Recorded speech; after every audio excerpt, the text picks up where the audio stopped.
Hello, hello, hello! Back with another show, guys. How is everybody doing? I see there's quite a few people in already, which is pretty excellent. It's just what I've been looking forward to, getting this show on the road. In case you haven't seen it, I put a little video out before, just showing you what the effects of the tide was actually in my location, and you know, pretty much in any location really, the tides move, and you got to see the effect of that. So I hope people found that interesting.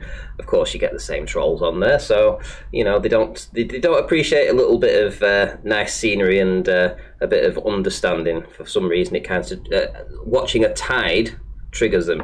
Well, okay.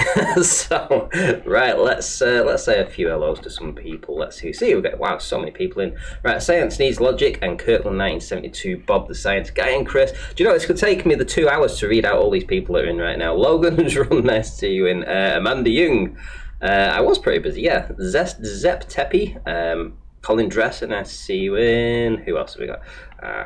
We got a bit of a gap. That's good. That's good. That's good, that's even better. Brandon Toy, nice to see you in, friend. How's it doing? Okay, right, who else do we have? Ali B, nice to see you in, mate. Butchus nice to see you in. Who else do we have in? We have Aaron Armstrong, nice to see you in. Thank you very much, Aaron, for supporting the show with the GoFundMe. That was really a big donation, thank you. Matrix Media, nice to see you in. Mark Collard, TMF, Page 42, wow, so many more. Howard Moore, AJNM, SE, Adam Parker, FE Evangelist, John Bernards, Brian Leake, Mark, and I think that's everyone. Ian Adams. If I've forgotten anybody, if I've missed anybody, I really do apologise, but a good evening to you all. So we've got some people in the show channel already. We have Flat Earth Data, we have Chemo, and we have the real Bob Dole. How are you all doing?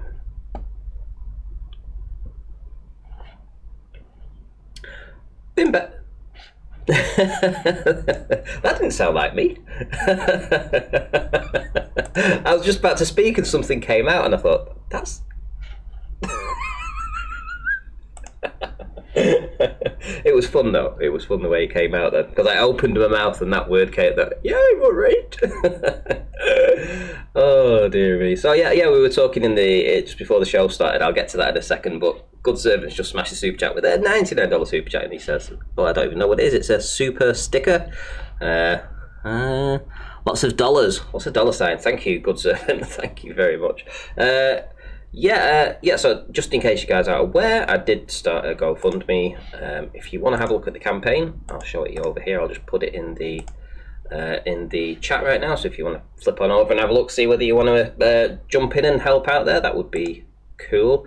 If not, again, it's all good. It's all good at the end of the day. No hassle. Right. Okay. Right. So Flat Earth Data, we were talking before about Fight the Flat Earth and what's been going on over there, and Chemo wanted to talk about Fight the Flat Earth because he doesn't seem to think that his audience is, well, the flat earthers that he's getting in are up to much good. What do you think?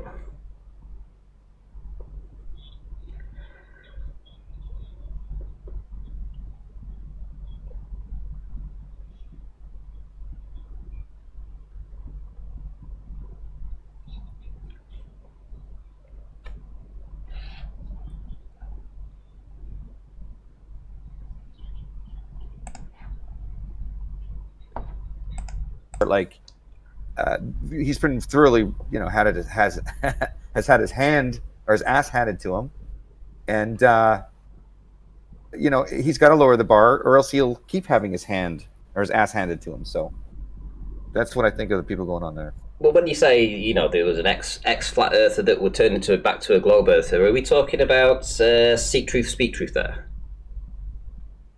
Exactly, dude. Exactly. Yeah, I mean, his content isn't up to much good either, and I looked back at his original content that he put out, and it was really just, I think, less than 30 minutes worth of content that he put out, and it's basically him just sitting around, just talking the basics about a flat earth, basic stuff, nothing in depth, just sort of like a video every couple of weeks or so that lasted a few minutes. And of course, you get to 7 or 8 videos, and it's added up to like 30 minutes worth of content. And then all of a sudden, there's this reveal, like he's some kind of massive flat earther that's turned back to the globe. And I was like, I've never even heard of this guy. Who was he? But of course, when I did that, that actually worked out quite well for him, actually, because when I pointed that out, that nobody actually knew who the hell he was, he got a lot of support from the Globers, who promoted his channel, and congrats to him. I think he's on about 15,000 subscribers now, so he's doing very well, so it's worked out pretty good. What can I say? So he found an angle for himself. He did. He did it. He played the system perfectly. He really did. And Amanda Young says, Ranty is on fire. That's what's up. Thank you, Amanda, for the super chat. Cheers. Yeah, so the guy, like I say, he's doing well for himself, I suppose, but he needs to sort of like put some new, different content out. I think at the moment he's just talking about he's doing the same thing. He's doing what other channels do better, though. I mean, people like Conspiracy Cats. I actually quite enjoy watching his videos, because even though he's a prick and he's taking the piss out of flat earthers and me quite a lot of the time, I actually just enjoy his presentation. For some reason, I just find it funny the way he does it. So I don't actually mind his content, but there's some of them out there that are just ridiculous. I mean, you can tell they put no effort in and stuff like that. But yeah, shout out to Conspiracy Cats. See, that's the thing too. I've tried to watch their content, tried to watch their show. Their slapstick humor to me is just I don't know. I'm not entertained by it. I just think that it's too Magoo. In other words, it's too intentional. It's not natural. It's contrived humor, and when you watch contrived humor, it's sort of embarrassing to watch. That's how I feel when I look at Conspiracy Cats or Fight the Flat Earth. It's a contrived. It's kind of like what they do on like those really bad late shows, right? Where the guy he just kind of strings together some jokes and then they add a laugh track when like little to nobody would actually be laughing at the jokes. Yeah, exactly. It's low rent like low rent IQ entertainment. And I think the difference with Flat Earth as far as their approach, the reason why it gets ridiculed so hard and so much is because it actually highlights the ridiculousness of the world that the world that they've perceived for us. And sorry, one second here. Yeah, that's fine. That's no worries. So anyway, I was talking about I've started this GoFundMe. I put a little video out and stuff. It's a little bit embarrassing when you're talking about stuff like this. At the end of the day, it takes a bit of courage to talk about this. For me personally, I know that a lot of channels don't give a flying monkeys about monetizing the channel, and basically, getting every single penny that they can out of every single person at every opportunity. And I know that goes on, and I know it goes on, and I've seen it go on, and I've tried to run my channel as frugally as possible. I've never mentioned my Patreon, never tell people to go and smash the super chat or anything like that. A lot of people do, but I was just going to point out that because I've received so much stick over this, it's unbelievable. Of course, it's the trolls from the Globe side. So, and I presume probably a few flat earthers that are a little bit unimpressed with me reaching out in this way. I just want to show, I've just did this, it took me about an hour to put this together, and I'm just going to present this to the audience. So I just decided to have a quick look at some of the main channels out there, some of the main flat earthers out there, Globe earthers out there. So let me scroll in here to show you a few of the names on here. So up in the top left, we've got good old Reds Rhetoric. Then we've got B-Ball for Life, and then we've got Jose, Team Skeptic, Fight the Flat Earth. We've got Bob the Science Guy, McToon, Blue Marble Science, Conspiracy Cat, Simon Dan, and Mr. Sensible. So I think that's about a dozen. That's a dozen of the Globe Earth side. And what I've done here is I've just put their little icons, their faces around some of the things that they are all associated with. So here we've got the patrons. So all these are actually subscribed to patrons and get their Globe Earthers to go over to Patreon and support them over there. The same with PayPal, something that I have never done. Direct payments direct to their PayPal. All these people have a PayPal. Teespring, where they make t-shirts and hats and cups and gloves and probably underwear, I should think. And yeah, there's Globe Earthers that have these Teesprings, membership programs, YouTube super chats. I've seen other methods that you can go and pay these guys for their content, and yet I get the trolls descending on me when I reach out for a little assist.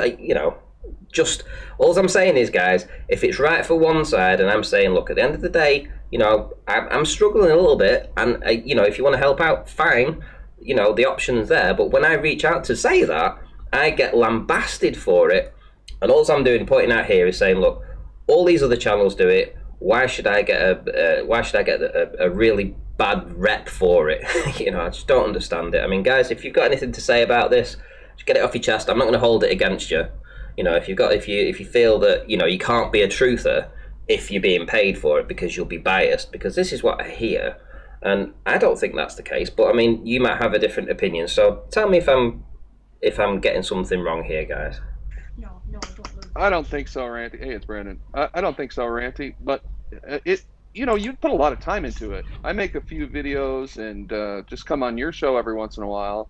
And those 2 times I hosted, it's a lot of work. You spend a lot of time, you organize it, and you've built up an audience. So people value your work. I don't think it's too much to ask, hey, can you sponsor me, support me? And it is a legitimate thing to ask for. But as far as these guys, cutting you down for that, obviously it's ridiculous, but these guys will cut you down for anything. If we started making the same arguments that the Globe made tomorrow, they'd probably make videos about how stupid we were. Mm. That's their whole business model. Well, I've had a Patreon for 2 years, and I currently make $31 every month from Patreon. I never mention it. I never tell anybody about it. It's it's very, very rare that you'll. In fact, if you look at my my content, my videos and stuff, you never see. You go to their videos and they've got reams and reams, in the description of how you can support them with the links and stuff like that. It's very rare you see that on my videos. Very rare. I think maybe on yesterday's video, or maybe the video that I put out earlier today. But besides that, you can go back months and you'll never see anything like that. So I just like if people are supporting the show, if they like it, hit the super chat. That's what you do. You interact with people and you do things like that, and people go above and beyond and they'll support me on Patreon. That's great. So it's come to the point, like I said, that I reached out, and it just feels like it really got me down when I saw all these people coming at me from this angle, like, what are you doing? When I have tried to avoid. At all costs. Are you getting it from flat earthers, though? Really? Are you getting a pressure from the flat earthers? Because I don't see why you would get pressure from the flat earthers, really. Well, I could see you being finagled by the Globers, trying to use the guise of, hey, man, you're a truth seeker, you shouldn't be it for money, man. Like, just to give you the complex. The point is who gives a fuck, Ranty? We're talking about flat earth. Who gives a fuck? Yeah. I need a thicker skin. I think I need a thicker skin with it. To be honest, it's not that. It's what you're going to do with it. It's your show. It's your deal. It's your deal, your show. It's what you want to highlight and focus on. There's definitely other ways to make your show about the production, so it does draw in that audience. Mm-hmm. It just depends on how you handle it, right? But I wouldn't have any qualms about it, dude. Have at or have fun with it. I would say have fun with it more than worry about it. Right. Okay. Well, I'll try not to worry about it. I just don't want people to think that I'm in this for the money, because that's never been the case for me. What does it matter? We're live now, then, man. What does it matter, though? What does it matter? Who cares if it is? Yeah, it would be okay if you were in it for the money, as long as you're not lying to people. Nothing wrong with that. Exactly. Is my mic working? Yeah, your mic's working there, Chemo. Oh, are we live now, then, yeah? Yeah, we're live, yeah. Yeah. A lot of channels do admit they're in it for the money, which is fine. I used to work at a McDonald's. Okay, and I know what that food can do to people, but there was nothing wrong with me being in it for the money while I worked at McDonald's back when.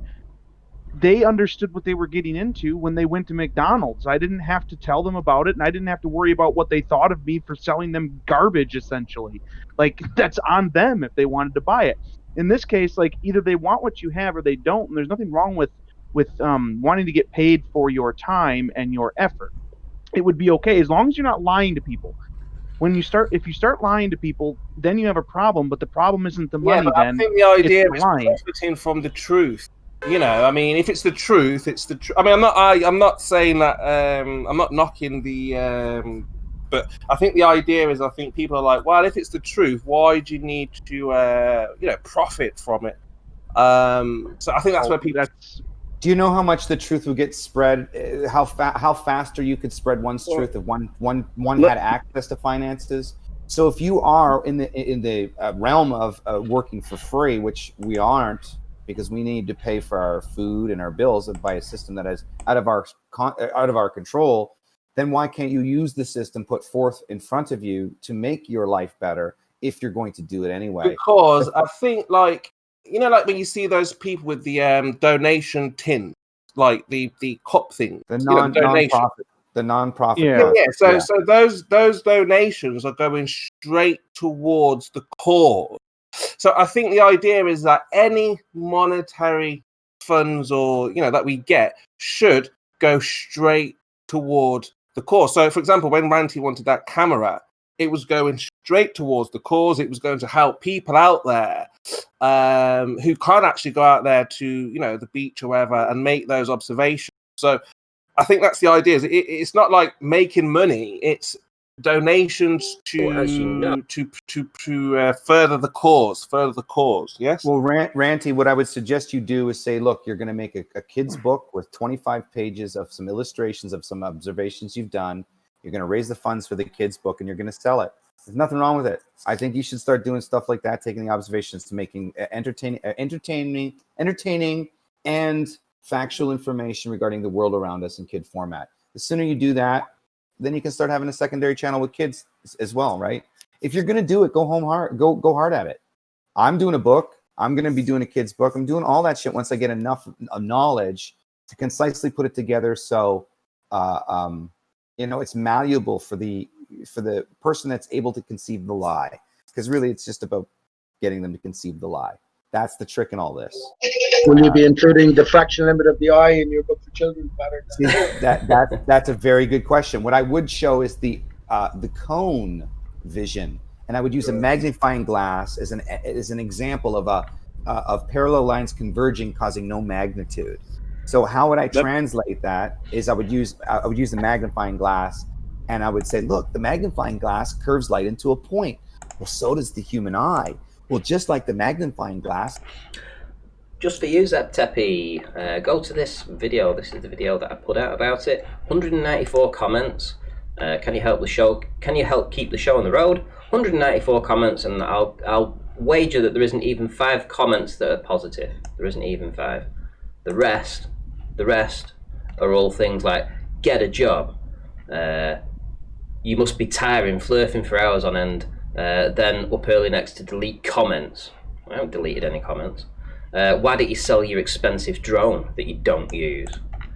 Likes to likes disabled. Take the hint already, Ranty. Get a life and a proper job. Yeah?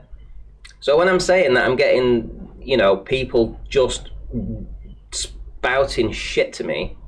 Why should I need to keep these people on my channel anyway? Why should I have these people on? I just don't understand it. Look at all the Globe channels that put all their content out. Here we go. All these Globe channels don't get shit for the stuff they do. They don't get a single bit of shit for this. Yeah? I do. Second best, Bob. Cheers, mate. Here's a very small amount of money because I like you, Ranty. The Earth is still a globe, though. Thanks very much. And listen, and I want to say to Aaron Armstrong as well, Ranty, your 2 biggest donators are ballers. Indeed, they were actually. The 2 biggest donators so far on the GoFundMe are Ball Earth proponents. We have Aaron Armstrong here, who himself donated, and we also have Ruhif, who donated in the name of Sleeping Warrior. Anthony Riley. So the 2 biggest donators were indeed Globe Earthers. So thank you very much for supporting me on the page, the GoFundMe. Imaginary curve says, "Wow, we want exploration. We want full exploration of the land." Well, of course, can't explore without money. Now, obviously, if he were to say something like, "Yeah, if you want me and a team to, carry out this exploration, then throw your money at me this way." Because we're going to need protection, we're going to need tools, equipment, we're going to need lots of resources, all these things. So I'm sure everybody, well, not everyone, I'm sure there'll be a great deal of or who would throw money at that cause to further find out the like Anthony Riley's cause, Spurs, with the thesis, right? It was going to change the whole education system. What happened there? Yeah, that's why it's got to stay about the truth and not the money. Where's the product from the money? You cause. What is the cause? So that was one way, Pete, of tackling the education system, right? So you're not going to pay for people were scammed. We got nothing from it, though, Spurs. It's all silence. Well, I didn't donate myself, but how has the cause advanced? You're in this 5 years now. This could happen with an exploration, right? And it did happen when they tried to go north to south. They paid the globe earthers, and I don't know if it's some flat earthers, they paid £20,000, dollars, whatever, to go around the board. So I'm saying these things can fall through. Why? Because it's the flat earth. If anybody donates as well, guys, I will shout you out today on this on the stream. So if anybody does click the link for the GoFundMe, I've put the link in there. You can have a little read through. It tells you everything about it on there, and if you feel like you want to support it, that would be pretty awesome. Cheers. It's not. In the beginning, there was a fake thing. There was no censorship, dude. All it was is they pushed their narrative. It's not being censored. Ranty has tons of advertisement. Nathan Oakley has tons of advertisement. The subject flat Earth is no longer censored at all. Well, here's an important point. It was a superficial blocking. Here's an important point here, right? You got two sort of groupings. You talk about EarthQuest Spurs, right? Within our own grouping here, Ranty has his own show. His good friend Anthony Riley screwed him over. Now taking him to court. Right, so you have this sort of uneasiness. I don't get involved in that, Pete. Hang on, please. The mind you don't get involved. You're talking about the justifiable financing of a sort of an honourable goal, an honourable adventure in the form of, well, Dell talked about exploration. Exploration, my arse. That's stupid, if you think about it. The whole layout of the Earth is already known. What you need is disclosure. The people standing together get disclosure. If for instance, you start a GoFundMe for exploration because Dell was going to sail around the world, how would you know that he wasn't, to begin with, already co-opted, right? Or along the way, he would be controlled like we know everything else is controlled. Well, that was my point. Are you on the road to nowhere? Pete, that was my point when you brought up Anthony there. And the idea is that we can try to get this information out there, but we're going to meet roadblocks. So Dal or anyone could try and get funds for exploration, but do you think it would happen? I mean, it'd be very difficult to get this message out there in the way that we want it, right? You don't like talking about certain things, but you also don't like talking about the people put in place in Flat Earth. And I've known you since 2016. You know well, right? You also don't like talking about that. But yet, if you don't talk about that, and it continues, and it's like you put in play from the start, well, that fucking changes everything. Let me just say, I asked this guy, the Reasonable Aussie, or the Rational Aussie the other evening, about an intent to deceive from the outset. And of course, if we understand there is an intent to deceive from the outset, well, then the rules change. Everything has to go out the window because we know that we are being tricked to some degree or some fashion from the very beginning, from the genesis of our arrival into this conspiracy arena. You know? Want to give me a second, mate? Yeah. When you say that we have to acknowledge their intent to deceive, doesn't mean we are being deceived. If there's an intent to deceive, it doesn't mean that there is an active deception. You're making a false equivalency there. Did man land on the moon, Rational Aussie? Have you any suspicion that man may not have landed on the moon and faked the fuck out of it? Have you any? Some suspicion, but that doesn't mean that it is fake or that. No, it doesn't. But have you taken your suspicion further? Investigate. All right. Well, let's ask a different question. Actually, okay. So obviously, there's no way of you verifying whether or not we went to the moon. But let's suppose in the future it transpires 10, 15 years down the line, and somehow the word gets out, and it's proven that they didn't actually go to the moon. Or let's say that they've promised to go back to the moon over the next 2 years or 3 years, and they haven't gone back in the next 15 years. Are you going to sort of look back and think to yourself, why would they lie about that? Yeah, maybe there was an intent to deceive to begin with. No, I'm not irrational, hence the name. And Hey, wait, not naive. you just Oh, said, so it is you just irrational said, then. You just said you're Why not do you irrational. Listen, so they already say that they can. A sentence. I know, but you just said you're not irrational. Hey, don't be rude. Don't be rude. You just said. Finish a sentence. I give you all that courtesy. I just Yeah, but hey man, you're a Yeah, guest here, so that's get fair to enough. your No, point that's quicker. fair enough. That's fair enough. Let him finish his point. What I'm saying is, just because there's an intent to deceive doesn't mean you're being deceived. Just because government agencies or government entities do in fact lie to us doesn't mean they always lie to us. You need to assess Great. each We claim. know I never this. said that. That's You right. I We know know you're this. gay. Hang on, please. Let me We respond know to this this. guy. But we're I know you're pertaining to smooth sort of rhetoric game here. Listen, I asked you specifically about the moon landings, and if you were suspicious about it and you Exactly. followed your suspicion to fruition, that's nice. Then it would lead you to the inexorable conclusion that you are definitely being deceived. But you're saying, well, just because there's a suspicion, there is no necessary deception. That doesn't mean you're not being deceived either, bud. We got Kangoo24 who smashed the super chat saying, a few cheap things you can you can do to find out the shape of the Earth. Take a weekend off, drive up the UK, measure the angle of Polaris every couple of $100 kilometers. Okay, if you say so, providing we've got the weather. Spend $300 on a weather balloon kit. I might be interested in that, but I don't know how it would work here in the UK. We don't have a lot of flat areas that you can just drive to, but maybe. And we've also got Kangoo24, or read a book. Cheers, mate, for smashing the super chat. Never broken the altitude of 52,000 feet at this point. And this is 1948. So 1948, we send a missile up, we break the 52,000, we go to 62,000. Okay? What would you do if we took our camera up there and we took a photograph of Earth and there was no curvature? Would you be honest about it or would you lie about it? Me, personally, I'd be honest about it. You'd be honest about it. So is there a 50-50 chance they were not honest about it? No. Okay, so there's not a 50-50 chance. 60-40 chance? Like, what do you think the odds they would lie about what they see up there? I have absolutely no idea how you'd calculate. Okay, well, here's where the rationale of you fail. There is evidence of Neil deGrasse Tyson claiming the Baumgartner jump is at 128,000 feet, and that stuff is flat. The first photograph was taken of Earth in 1948 of 62,000 feet, claiming curvature. Do you see a discrepancy there?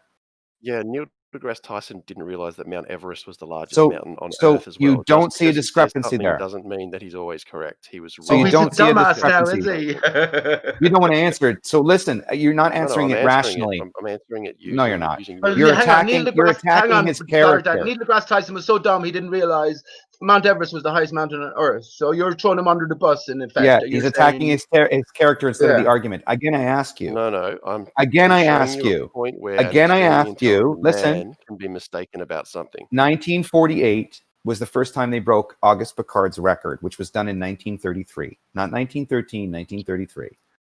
He was quoted by saying in Popular Science magazine that it was an upturned disk. This was at an altitude of 52,000 feet, first time in history. Man didn't supersede that record until 1948, and they claimed that they saw Earth curvature at 62,000 feet. Now there's evidence that at 128,000 feet, there is no curvature. And in fact, your main What's your evidence? scientist. Okay, so there's lots of balloon evidence, bro, of 121,000 feet. I don't know if you know it. You know it now. The point is there's a discrepancy. You're making a There's claim and not backing it up. Yeah, here we go with the usual waste of time tactics. The Yeah, guy has. right, Have you so- ever investigated any of this shit, rationalist Ozzy? Have you ever investigated any of this stuff? What's the best argument flat earthers make? What do you think? I haven't really heard a good argument that flat earthers make. Exactly. You see this bollocks? This is what I'm talking about, Ranty. Oh. You need to kick these fuckers out because all they're doing is wasting your time, bringing That's you the- back to square one arguments, and the I show love goes that nowhere. question. No progress. I love that question when Pete asked, because if a bowler asked me, what's the best evidence that the Earth is a ball? I'd be like, as Right. a bowler, I would say the predictions that where the eclipses are going to happen, the stellar observations, and Right. boats and stuff going over the horizon, and how we can calculate the missing obstruction. So if you can't say why a flat earther thinks the Earth is flat, you're not here for you're here for something totally different, right? Not at all. I mean, I can understand why you think it's flat, but I haven't heard what to me is. a Why good could you argument. understand- Well, yeah. why Why? do you- So answer that question. And why do you think we think it's flat? Yeah. Because it looks flat to you. But can we, I mean, not just to me. I mean, you must see that there's plenty of videos out there where it looks flat to to everybody that watches it. Yeah. A Yes, busload but of that's the people. argument. It looks flat, therefore it is. That's like Okay, so- untamed Well, so your listen, argument it that the looks- road looks like it's it going looks over a flat. curve, therefore it is a curve. Does it look flat? Does it look flat at 6 feet then, is what you're saying? Does it look flat at 100? It looks flat until you get up really high. But How high? Your argument, your How high? mischaracterization. No. How high? Neil How deGrasse high? Tyson. How high? Depends on how wide an angle you've got. But Have you seen the curvature? From what height have you seen the curvature? So, Okay, so it depends on the listen. wide angle of Okay. the camera. Right, I know not everybody's. the height. Okay, I know everybody is desperate. Based on the horizon, you've got to see the curvature. Right, listen. I That's know just everybody's. basic- Let me basic turn you up actually, because you're a bit low. Let me get your volume up a bit. Right, okay. So. It is Monday Madness, Ranty. Right, okay. But yeah, I mean, at least let him get more than 5 words out of his mouth. Come on, guys. You know. I'm just looking for a figure where he saw the curvature at what height. That's fair enough. So so what would you say would be the optimum height for us to actually attain? Firstly, to actually see this curvature. Well, the problem we have is that you don't accept images from satellites. So, I mean, images from satellites are the perfect example to see So curvature. you 'cause you're can't up high focus enough on to a see good question. curvature. The question was, at what height do we see curvature? Can you answer that? Don't go to satellites, bud. You can see it from a commercial That's what this aircraft guy height, does, so though. He's a 40,000 lawyer. feet. Okay. Yeah, but he's bad at what he You won't does. focus on the question. He's bad at what I he just does because he answered gets your called. question. No, you didn't. You're bad at what you do because you're going to get called out on it, dude. Commercial You aircraft. obfuscate. You 40,000 obfuscate, and feet. There you you go. obfuscate and show. You Okay, he obfuscate gave and an show. answer, Flatter Dad. 40 A commercial 40,000 aircraft feet. at 40,000 So, feet. so are you an astrophysicist? No, you're not, No, right? I'm So not an you're gonna astrophysicist. you're gonna attack Neil deGrasse Tyson's character because he doesn't agree with what your claim is, which you claim physical curvature could be noticed at 40,000 feet, and then he's claiming that at 121,000 feet or 128,000 feet, that stuff is flat, right? And Yes, he's wrong. Okay. So how big is the Earth in your mind? Is it massive? So massive, right? So is it so massive that a 6-foot observer can measure a physical drop or curvature at 6 feet?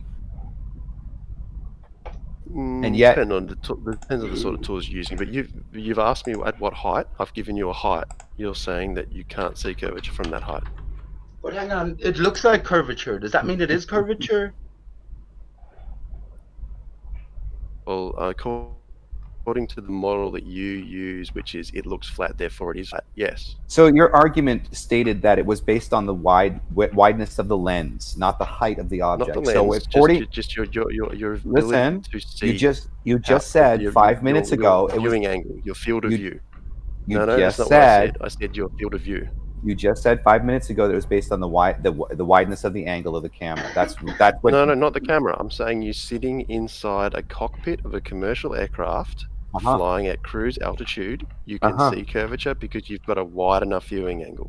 So why would you conclude there's curvature at 40,000 feet when Neil deGrasse Tyson would say that it's flat at 128,000 feet? That stuff is flat. There's no curvature from that height of what was it at 128, 2 millimeters above the beach ball, which is 128,000 feet based on that scale.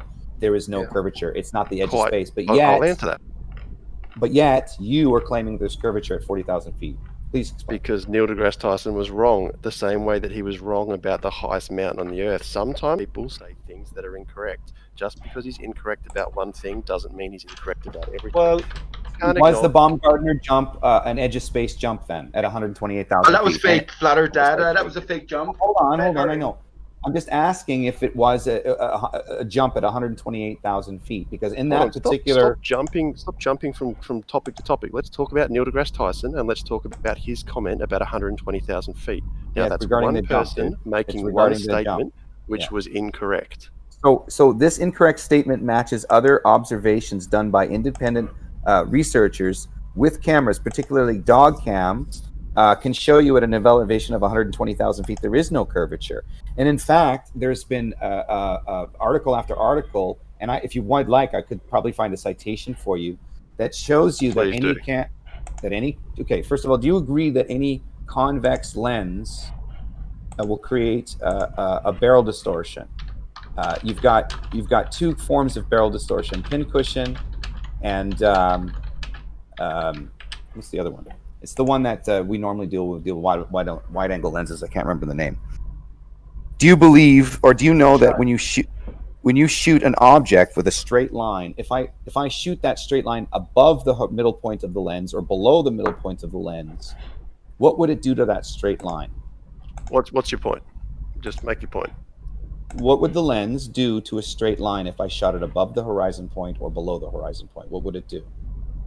You have some sort of lens distortion in some cases, yes. What is lens distortion? What is it? Okay, just make your point, please. Well, I'm asking you because if I ask you, you can clearly. Well, this Rationalosity seems to know all the globe arguments inside out, and he reckons he only joined Flat Earth a couple of weeks ago. Somehow, I think he's been in this debate much longer, much longer. Kangoo24 says, for $5, does Neil deGrasse Tyson think the Earth is flat? ? Okay, I will check that link out, and it should be highlighted so anybody can click it if they so wanted to. So thank you for the super chat there. Window is a lens in a sense because it's contoured according to the contour of the airplane itself. Don't forget that, man. You're relying far too much on visuals. No, Why? this Hold on. guy's I'm just going along your argument of it looks flat, therefore it is flat. Is there an example of it not So looking flat? here's- And I'm giving here's So what- you agree, here's- but hang on, you agree then. You I'm agree that it looks using flat to your you as own well until you arguments. get to a massive height. Do you agree with that? Absolutely. Well, isn't that a Okay. fucking excellent beginning point to start arguing the case? It's only then you find out there's no evidence ever scientifically presented that the Earth moves one iota. That's the next step, or at least it should be the first step. No, that's You just consider that? jumping to a separate topic. Don't worry about that, man. You're here as a guest. We all can tell straight away you're a liar. So don't be acting all, with your feigned indignation. Come on, No, just that's answer the just question. what happens Be every truthful. time we Prove start that you're getting honest. into the Prove nuts that and you're honest bolts on of this the Monday topic, you jump madness. topic. So you just confirmed that it appears flat. Does it appear to be stationary too? Not when I look up at night. So what is moving? The Earth is moving, or the sky is moving?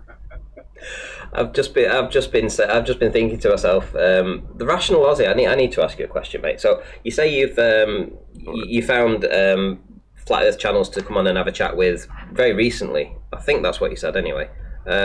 Yeah. Yeah. So can I just ask? I mean, it seems to me like you're an old hand at this. Have you, is this the first time that you've just happened to stumble across Flat Earth, or have you been researching it or been in any kind of forums in the past? No, not a part of any forums or anything. I watched Beyond the Imaginary Curve, and I'm a bit of a science buff at heart, but no real access to any forums or anything in the past. I've only installed Discord for the first time about a week ago. Okay, fair enough. It just sounds like you're an old hand at this. I mean, it's like debating somebody that's got been the in rhetoric down, right? Yeah, it does. It sounds like. Well, declare your intentions, Ozzy man. Are you an honest truth seeker? You're just looking for the truth, warts and all. Yeah, absolutely. I think I excellent then. From your interest in science, the way the world works. So excellent. So you were after making a declaration. That's fair enough. From your interest in science, to the best of your knowledge, I'm not saying you have to know it, to the best of your knowledge, because it's such a fundamental question, and especially in this controversial time, right? When was the Earth first proven to move categorically? You stated you knew the Earth moved by looking up at the night sky. So when was the Earth first scientifically or otherwise first proven to move, to the best of your knowledge, to recollect? Hundreds of years ago. Can't give you an exact date. Right, so you don't know, you can't tell, you can't give me any information whatsoever. And remember, this all came about because of the question, what is the best argument flat earthers could put forward? And of course, those are the two best arguments. We never experience movement, and we never experience curvature. Everything appears flat to us. So you're happy to be a flat earther, man. I think it was like the 4th or 5th century, wasn't it? They first started thinking. Mind you, I'm asking you as an individual. You just declared you were out for the truth. You've been listening to Del the Imaginary Curve, which means you've been listening to other shows as well. Nathan Oakley, for instance, Ranty's own show here. So, what do you mean? You're acting as if, you're just coming to this last week and you can't believe your reality has been shaken so much. You must just say, no, it's definitely been proven about 1800 years ago, or maybe 1200 by somebody, somewhere. Yeah. I'm not sure what point you're trying to Let me make. answer you. The Earth has never been proven scientifically to move or otherwise. Because why? It doesn't move. Something else does move, though, and that's where you looked exactly, and the answer you gave was up at the sky. The sky moves. I think we have different understandings. I need to shout out Flatzer here, so I'm going to shout his channel out, actually. Love your work, mate. I love your work. You go around, you check out after Miles Davis. In fact, actually, the thumbnail for this show is that image that you sent to me. So, I mean, it's absolutely brilliant. You go along, you repeat the observation that Miles does, and you show a perfectly flat scene. Well, what I'm going to say is thank you so much for stopping by the GoFundMe. You actually went past the GoFundMe, and I can't thank you enough for supporting the show. So, here's Flatz's channel. Please, guys, if you haven't already, go and subscribe to me. He only has 199 subscribers, and the guy's out in all weathers, all the time, filming for Flat Earth. 199 subs. Come on, guys, let's get him to 250. Let's get him to 300 subscribers if we can. He's just stopped by the GoFundMe, and he's helped me out. I've tried to help him in the past. I've shouted his channel out before. But please, if you love the observations, if you love somebody going out and putting the effort and the time in, go and support Flatzer right now. Please click the link. There we go. And I studied science all the way through, particularly for the first 2 years. I was asked a question. Can I answer it? Well, yeah, sorry, man. Off you go, yeah. Right? Okay, so here we go. What about Dr. John D? There's one for you. So automatically your argument's flawed. Adam Meakin has a degree. Adam Meakin's a chemist. So you whole you lot got Brian Mullins. He's an engineer. Yeah, I personally here speaking to you have a degree in mechanical engineering, which is science-based, particularly for the first 2 years, but it continues all the way to the end. From one of the top universities in Ireland, in Limerick here. Now, what's your qualification, man? And do you judge and trust everyone according to their qualification? Unless people have a reason to be deceiving me, I do trust them based on their qualifications. And then NASA has no reason to deceive you, have they not? That's not rational. You're a fake, man. It's clear as day. It's not rational to believe someone because they have a piece of paper hanging on their wall. That's irrational. Nope. I said it becomes more and more rational the more people with that same understanding all agree in a No, consensus. it doesn't. Yes, reality is not majority rules. That is not rational. That is not logical. That is not a good argument ever. Well, regarding an intent to deceive, you know, most top police officers are members of the Freemasonry Society, secret society. Not so secret anymore, right? You know, all top universities. Do you know anything about how universities are run? Yeah, I know a little bit about how universities are run. Right. So you're aware of the politics and you're aware of the hierarchy, right? Yes. So who prints the money? I bet if I asked you about the fiat currency system based on the birth certificate, right, you will play dumb. Or do you know about that? The legal name fraud. What, are we talking about flat Earth or are we talking about? Yeah, can you not follow a coherent conversation, man? Can you not follow a coherent conversation? Let me go back to this guy. Yeah, again, you see the way he, hang on, he answered the question. I'll shut up now. But he answered the question by going, what do you keep switching topics. But he answered it very cleverly, didn't he? In my hole. He does. Now, Pete, let me just have 1 second with him. Now, Rational Aussie, let me ask you this question.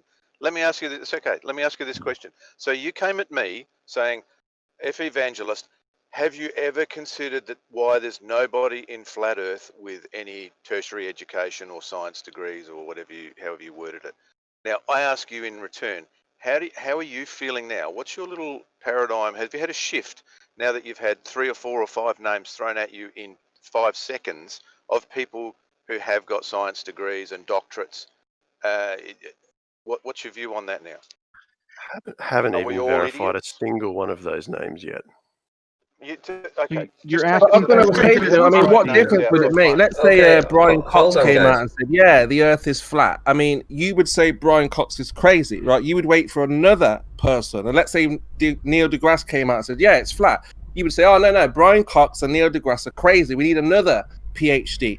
So you would wait until every PhD told you what your reality is. So it's not even his reality. He's taking the words of somebody else because he hasn't the imagination to come up with his own. Do you have any PhDs that say the Earth is flat? Dr. John D. I've already told you. They've just told you, right? Right, let's have a bit of one-on-one for a time being. So I wouldn't mind actually Chemo and the Rational Aussie just having a bit of one-on-one for the next couple of minutes. And then F. Evangelist, if you want to jump in after that, because Pete's had his go now, but he keeps jumping in. Yeah. I mean, but the point is, if Brian Cox or any of these guys say, and he's just been given PhD, he's still like, well, I'm still not sure. So, PhD. they've just told you Dr. John D. They've just told you Adam. Adam Meakin. Okay, can you link me to any of these individuals, please? Yeah, they're on YouTube. You just need to click, just search the names. You'll find them. But again, what difference would it make? Again, if Brian Cox came out right now and said the Earth is flat, you would say, well, Brian Cox is crazy. He must have got something wrong that you can correct. Yeah, that's the point. You're saying that these people who come out and say, well, it's flat, you're saying, no, that's not right, because obviously you or someone can correct that, right? Do you understand scientific consensus? Well, is that what you mean? Is that if many people say that it is something, if everyone says the sky is red, then we go with the sky is red? Is that what you mean? Do you remember this? You don't know what scientific consensus is. Well, that's what I'm asking. That's why I asked you, what do you mean? Hold on, guys. Have you heard of the Salem witches? Have you heard of the Salem witches? I'll address Chemo's point, then we can jump onto witches if you. No, it's just a very quick question. Have you heard of the Salem witches? Yes. Were they really witches? I don't think so. Right. So everybody said they were witches, and they killed them. I know. Right. So everybody said they were witches, even though you don't think they were, and it's probably likely that they weren't. But because they said that they were witches, they burnt them. Does that make it real, or right, or wrong? It means that the people weren't applying any sort of decent way of ascertaining whether someone was a witch. And you're not applying any decent way of understanding our arguments when we're talking about the flatness that we see and we can demonstrate, and you're not looking at it logically when we bring up the arguments for like gas pressure without a container. You're not looking at logically from our side either. Carry on, Chemo. I would love to attack. Hey, Ranty, I would love to sit down one-on-one with you and from start to finish attack a question like, how can we see gas without a container? The unfortunate problem we have on shows like this is that you have other people jumping in, obfuscating, talking over you, and changing the topic. I would love to sit down one-on-one with you from start to finish civilly and discuss why we can have gas pressure without a container. I would love nothing more than that. Okay. If we can achieve a forum where we can sit there and have a polite discourse without talking over each other, that'd be fantastic. What, is it a long answer, I'd love to spend Rational the time to do that with you. Rational Aussie, is it a long answer? Like, is it a complex, detailed, like how to have gas pressure without the container? Are you saying it's like complex? No, it's not a complex answer, but some people don't seem to understand the reasoning, which is why you need to start at the start and explain all of the different mechanisms that are involved in being able to have gas pressure without a container. It's not hard, but it could take time. But I'd love to spend the time to do it with Ranty. How long? How long would you say a lecture on gas pressure without a container? How long? Depends on the understanding of the student. Okay, they've got good understanding. How long? If you understand the fundamental reasons behind it, it shouldn't take more than an hour or two. An hour or two to explain gas pressure without a container? Well, for somebody who already understands it a little bit, so if you don't understand it at all, you're saying it would take all day? Depends on the understanding of the student. Like, that's what I'm saying. If the guy has no understanding, it will take all day. If he has some understanding, it will take 2 hours. Chemo, I think you're being a bit unfair here. The Rational Aussie said that he would like a one-to-one so that nobody interrupts and it can be a constructive discussion. I think that's a fair enough point. Is that a discussion though, Mark? Can you That's Ranty, exactly what a discussion is, Chemo. I'm sure Ranty could probably put us all on mute for 20 minutes. And you can give us the short version, bro. Can you do that for us? Chemo, I'd welcome that actually. If everyone wanted to just stay on mute and let the Rational Aussie tell us how we can have gas pressure without a container. If everybody's up for that, if everybody's willing to just keep quiet for a moment. Can you directly, Rational Aussie, can you make it as sophisticated and as advanced as possible in 20 minutes? There's too many. I'll go on 20 minutes of mute. All I need is 20 minutes, but I urge you, please be as most sophisticated and advanced in your explanation. Don't baby us, okay? There's too many hot heads I'm on mute. Okay, I can easily mute every single person. I can put everyone on server mute, other than the Rational Aussie. My question. Yeah, do that. Go on. So I'll let Chemo. So one thing I will do, I'll just let Chemo round up his point, and then if the Rational Aussie wants to tell us about how we can have gas pressure next to a container, I'd love to talk to you about it, Ranty, directly. Oh, sorry, you're not going to teach us. No, I'm not here to teach. I'm here for both of us to reach an understanding together. Because if there's any misunderstanding, we can flesh it out in real time. Oh, sorry. I thought you were gonna teach us. No. I'd love to talk to you right now. Talking isn't teaching. We can discuss it. He's if offered there's any you. point that you don't He's agree offered you with, it. if there's any He's point that offered you you don't it. agree with, then He's offered you it. we can talk about that as we go. Dude, he's I think offered that's you perfect. it. 20 minutes. 20 minutes. I'm sure you can sum up your. I'm sure you can sum up your opinion in 20 minutes of what you need to offer. Right, 20 minutes. Here we go. Right, 20 minutes starting from now. Here we go. Right, so 22:52. So at 12 minutes past. Go ahead. Okay, so Ranty. Yes. When you say gas pressure without a container, I'm assuming you're meaning atmospheric pressure next to the vacuum of Earth. Is that correct? Next to the what? Next to the vacuum of space. Sorry. Yes. Okay, cool. Do you understand that the lower the difference is between two pressure systems, the less of a force is applied to equalize those systems? So they tell us? Okay, yep. So cool. So do we agree that our atmosphere has a gradient of pressure? I'm sorry. It seems like you're trying to lead me down a path. I mean, I thought you were going to explain something, but I mean, I'll go with you for now. So Well, that's fine. I'm not trying to okay. lead Yes, you. we have. Yes, we have gradients. Yes, we have gradients. Okay, cool. So the higher up we go, the less atmospheric pressure there is. Mm-hmm. Cool. So that's really simple. That we go up high enough, atmospheric pressure is so low that the gravitational force is stronger than the atmospheric differential between the Earth and space. See, I don't think that's real. I don't think that's. So what part of it don't you think is real? Well, you tell me. At what point does the pressurized system exist next to the vacuum? At what point do those two say, "Hey, we're not going to. I'm a gas pressure here. I'm not going to fuck off into space, into this vacuum." You know, at what point does that reach that critical thing? At what point is that? That the laws of nature are basically thrown away, where you cannot have no gas pressure point. next to a container. It's a continual gradient. That's the beauty. There's no actual point where that needs to happen, because the longer the gradient exists, the lower the pressure differential until it essentially becomes nothing. Have you been up there to experience this yourself, to measure it, to take these samples?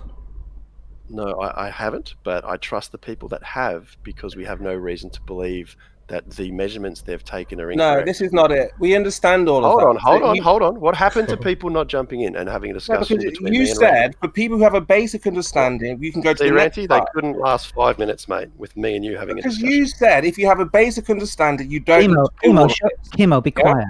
So you're telling me that Ranty already has a basic understanding of. You're saying that gravity holds it down. So let's get to that complex part of the gravity being the container. Yeah, right? we can get. So we can have a discussion. Okay, hold on, Chemo. Yeah, we can get to the gravity part in a minute. But I just want to know, at what point was it measured? You know, who went up there? Who measured it? Who went up there and said, you know, in this particular part I have gas pressure or atmospheric pressure, and when I step 2 meters this way, I now am in a vacuum. At what point was that measured? So, well, I can talk about the different spheres, and hopefully that get us to an understanding. So, like Earth sea level, your gravitational force is about 9.78 meters per second squared. So the percentage of gravity at Earth sea level is 100%, and your atmospheric pressure is in the range of about 14.7 psi. So that's at Earth sea level. And then when we go to the troposphere, which is 0 to 12, we already. To be honest, you can skip this part, because we're already fully aware of this particular part, how the gradients work. Oh, okay, but I'm just going to give you some percentages of like the gravitational force versus the atmospheric pressure at those different heights. Okay, so they may have that there. They may have that there. They may have that there. But how do you get the gas pressure in the first place? How does a rock? Hold on, wait a minute. How does a rock? Particles? Let me clarify. Particles to create that pressure. Let me clarify. This rock that we live on, we inhabit in your world, this rock, at one point was just a rock with no atmosphere, no nothing. It was just a big molten ball of magma, right? That's what it was. Then it cooled down and it started to form a crust and all that kind of stuff, and then it started to get water on it, and then it started to get an atmosphere and all this kind of stuff. At what point and how did the atmosphere form in the vacuum?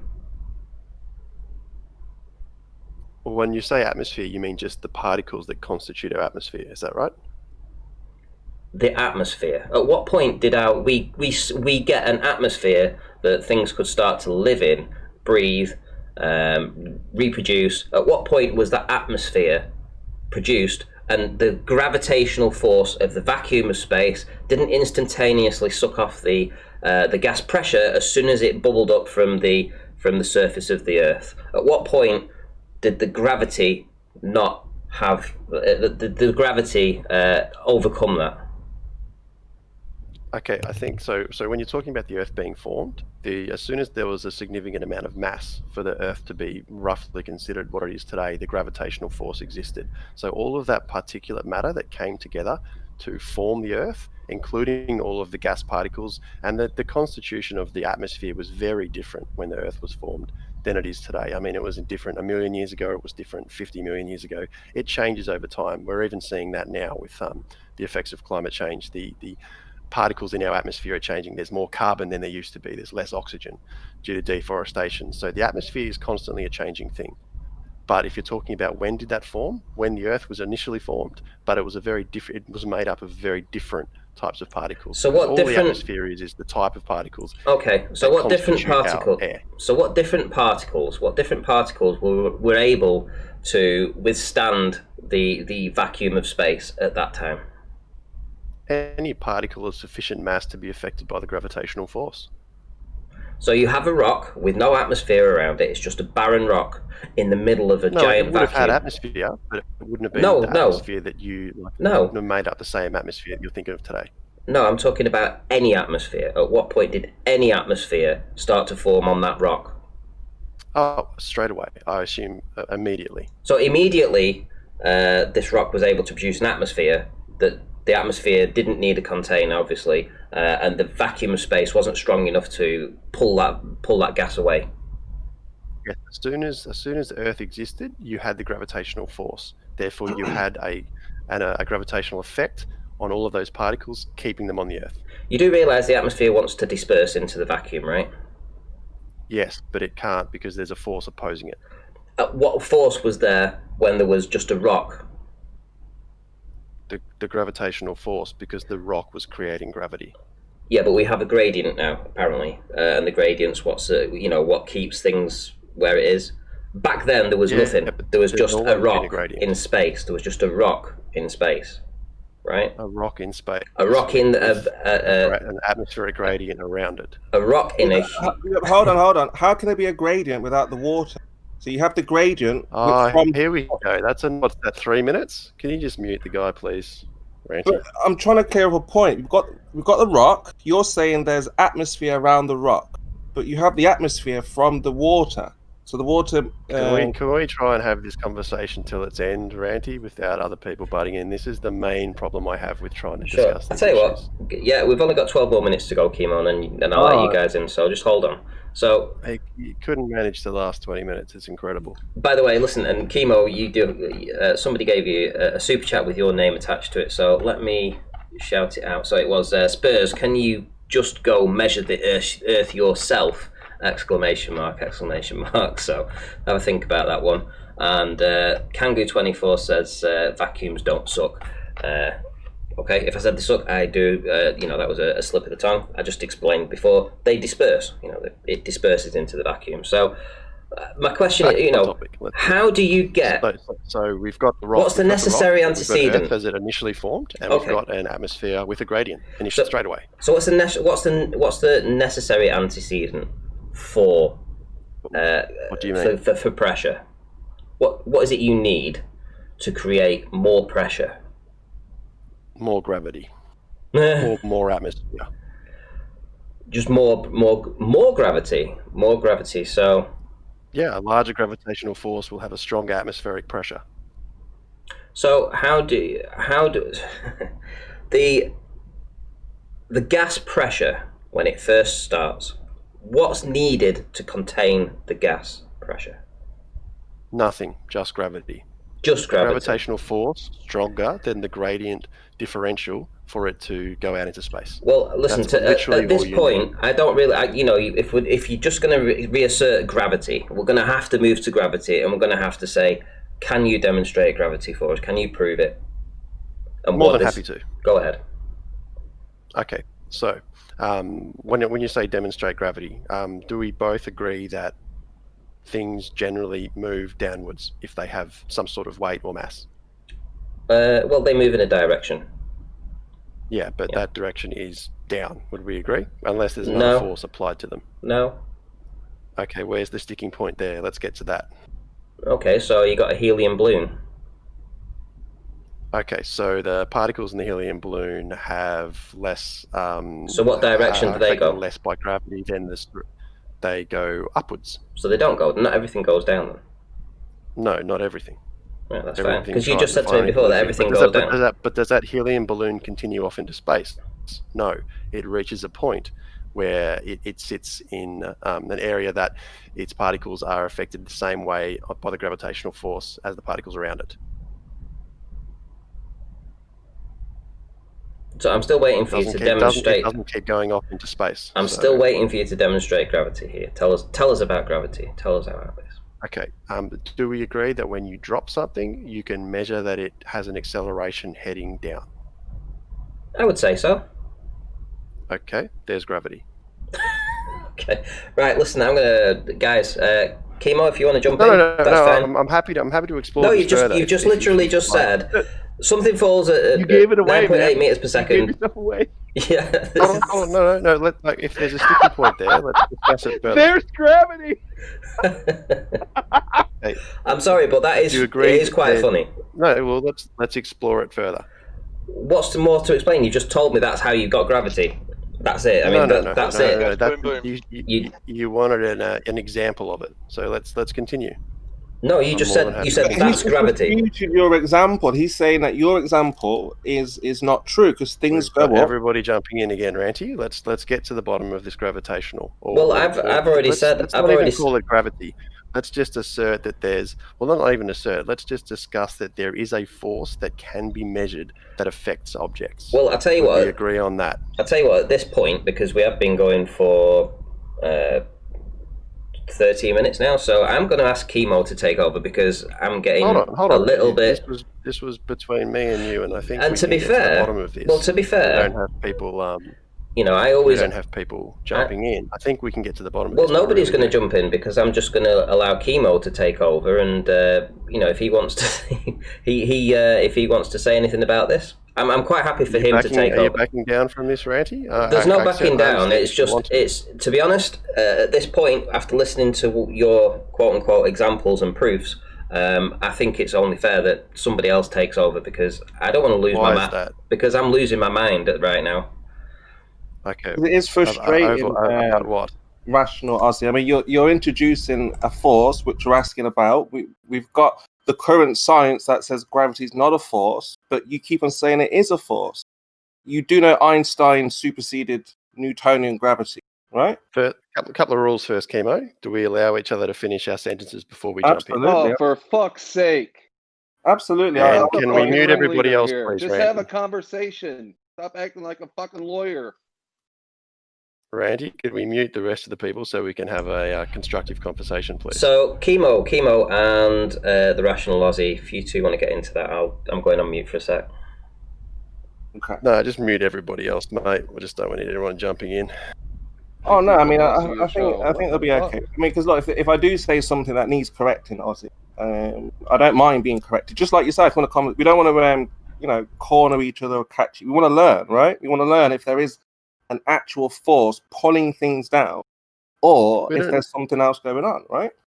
Oh, look, I'm even happy to say gravity doesn't exist. How about we start from there?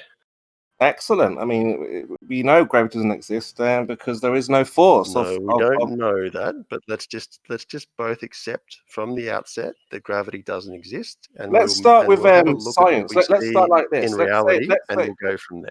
Yeah, let's go from this point. Let's start from the observed phenomenon. Right, so we're in nature, we're outside, we see something fall, we want to know why it happened. What caused? Yeah, that's what you said when you drop something, it falls, right? So let's say we see the apple. You've got Newton, you've got yourself, you've got me. We're all in the field, we see the apple. What conclusion are you going to come up with? What's your hypothesis? So, firstly, can we measure things in reality? That's what I. Yeah, but before all of that, we're going to go with agree that we're we just can in measure nature. things in reality. We just see things fall. We're like, what's going? Can we explain it? We see rain, snow, we see apples, see all sorts of things falling. Who and how can explain it? What's your hypothesis? What do you think is the cause of those things falling? I think that there's something that's acting upon those objects. Sure. Okay, that's fine. So you think something's acting on the object. Okay. Yeah, okay, that's fine. So I would say, I would say that's the medium. I would say it's the density. Yeah, we need to test those hypotheses. Yeah, so you're going to test your hypothesis. I'm going to test mine. How are you going to test your predicted cause? What are you going to do? You said, what did you say your cause was? You saw the apple fall. You said it was a force. I didn't say there was a cause. I said there's something acting upon those objects that's causing them to move downwards. I don't know what that is. So I would love to take measurements to try and work out what that is. Yeah, but what do you think? How did it fall? Did somebody push it? Did an animal kick it? How did that apple just fall to the floor like that? What's going on? I don't know. That's why I'm going to. That's why I'm asking you to hypothesize. Nobody knows. We're in the hypothesizing stage. Don't be afraid to guess. We can be wrong because we can test it. I could say a unicorn did it. Okay, test a unicorn. Get unicorn and show it's the cause. Don't worry about what you think is the cause. Just hypothesize. Now, let's start again. Field, tree, you, apple, falls. What do we think happened? What caused that to fall? A force. Okay, what force? Did I push it? An animal? Was it lightning? Was it the weather? Was it a rock? But does the force exist? Sorry? I'm happy to say I don't know. But does the force exist? We don't know what caused the apple to fall. That's what I just said. We're investigating. Was it a unicorn? Was it a donkey? Was it me, you? Was it Ranty? How did the apple fall from the tree? What caused this?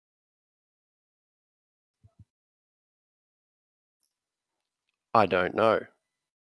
I know. Nobody knows. This is what science. We are going to hypothesize. Measure its effects. We're going to guess. But can we? We're going to take an educated guess. Yes, because I'm asking you a question now. Right? And if you're an educated person, you'll think, that didn't just fall out of the sky for no reason. That had to have a reason. Effects. Sorry? I asked you a question. Can we measure its effects on things? Can we measure how fast it was falling? Of course we can. Okay. So then we can say they're downwards. Do we agree on that? Even if we don't know what it is, do we agree on the fact that there is something acting? We can measure how fast Usain Bolt runs. On these objects. What caused him to run so fast? To cause them to move downwards.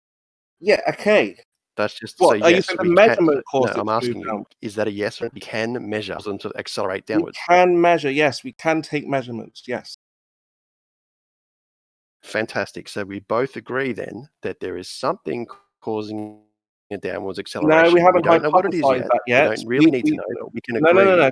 Stop. Yeah, we don't need to, but we can agree that why there are we is agreed on something? We didn't agree on that. We acceleration. agreed on measurements. We can measure something. We didn't agree on the cause. What don't you agree on about that? What don't you agree on with the statement? Hear me? Am I coming there through is something causing a downwards acceleration. And what don't you understand about that? What don't we agree on? You're talking about a measurement and a statement. Because you're talking about a measurement and a cause. I'm not talking about a cause at all. I'm saying, do we both agree that there is something causing a downwards acceleration on objects? Yes or no? Well, again, that's the hypothesis. Do I agree with your hypothesis? No, there's no hypothesis. It's simply a question. Do we both agree that there is something, we don't know what it is, causing a downwards acceleration on objects? What makes you think that? What makes you think that? Why is that? Because we can measure it. We both just agreed. We can measure that there is a downwards acceleration on objects. No, we can measure. There is an object moving from one point to the other. Yes, exactly. We can measure there is a downwards acceleration on No, objects. no, We no. don't You need to keep know on what it changing. is. You keep using the word acceleration. Yes, because we can measure an acceleration. No, we're measuring it from A to B. Yes, and okay, perfect. Let's go from there. So we can measure it from point A to B to C to D, and we'll break that up. So let's say it's 4 meters. We can measure how fast the object moves during the first meter, then from the second meter to the first meter to the second meter, from the second meter to the third meter, and you agree that we can measure an acceleration, as in the object is moving faster in that first to second meter than it is in the 0 to first meter. Yeah, so from 0, like you say, we can measure 1 mile an hour, 2 mile an hour. Yeah, we can measure the speed. No one's denying that. Yeah, we can measure how fast something's moving. And that the speed is increasing in a linear fashion. Can we measure?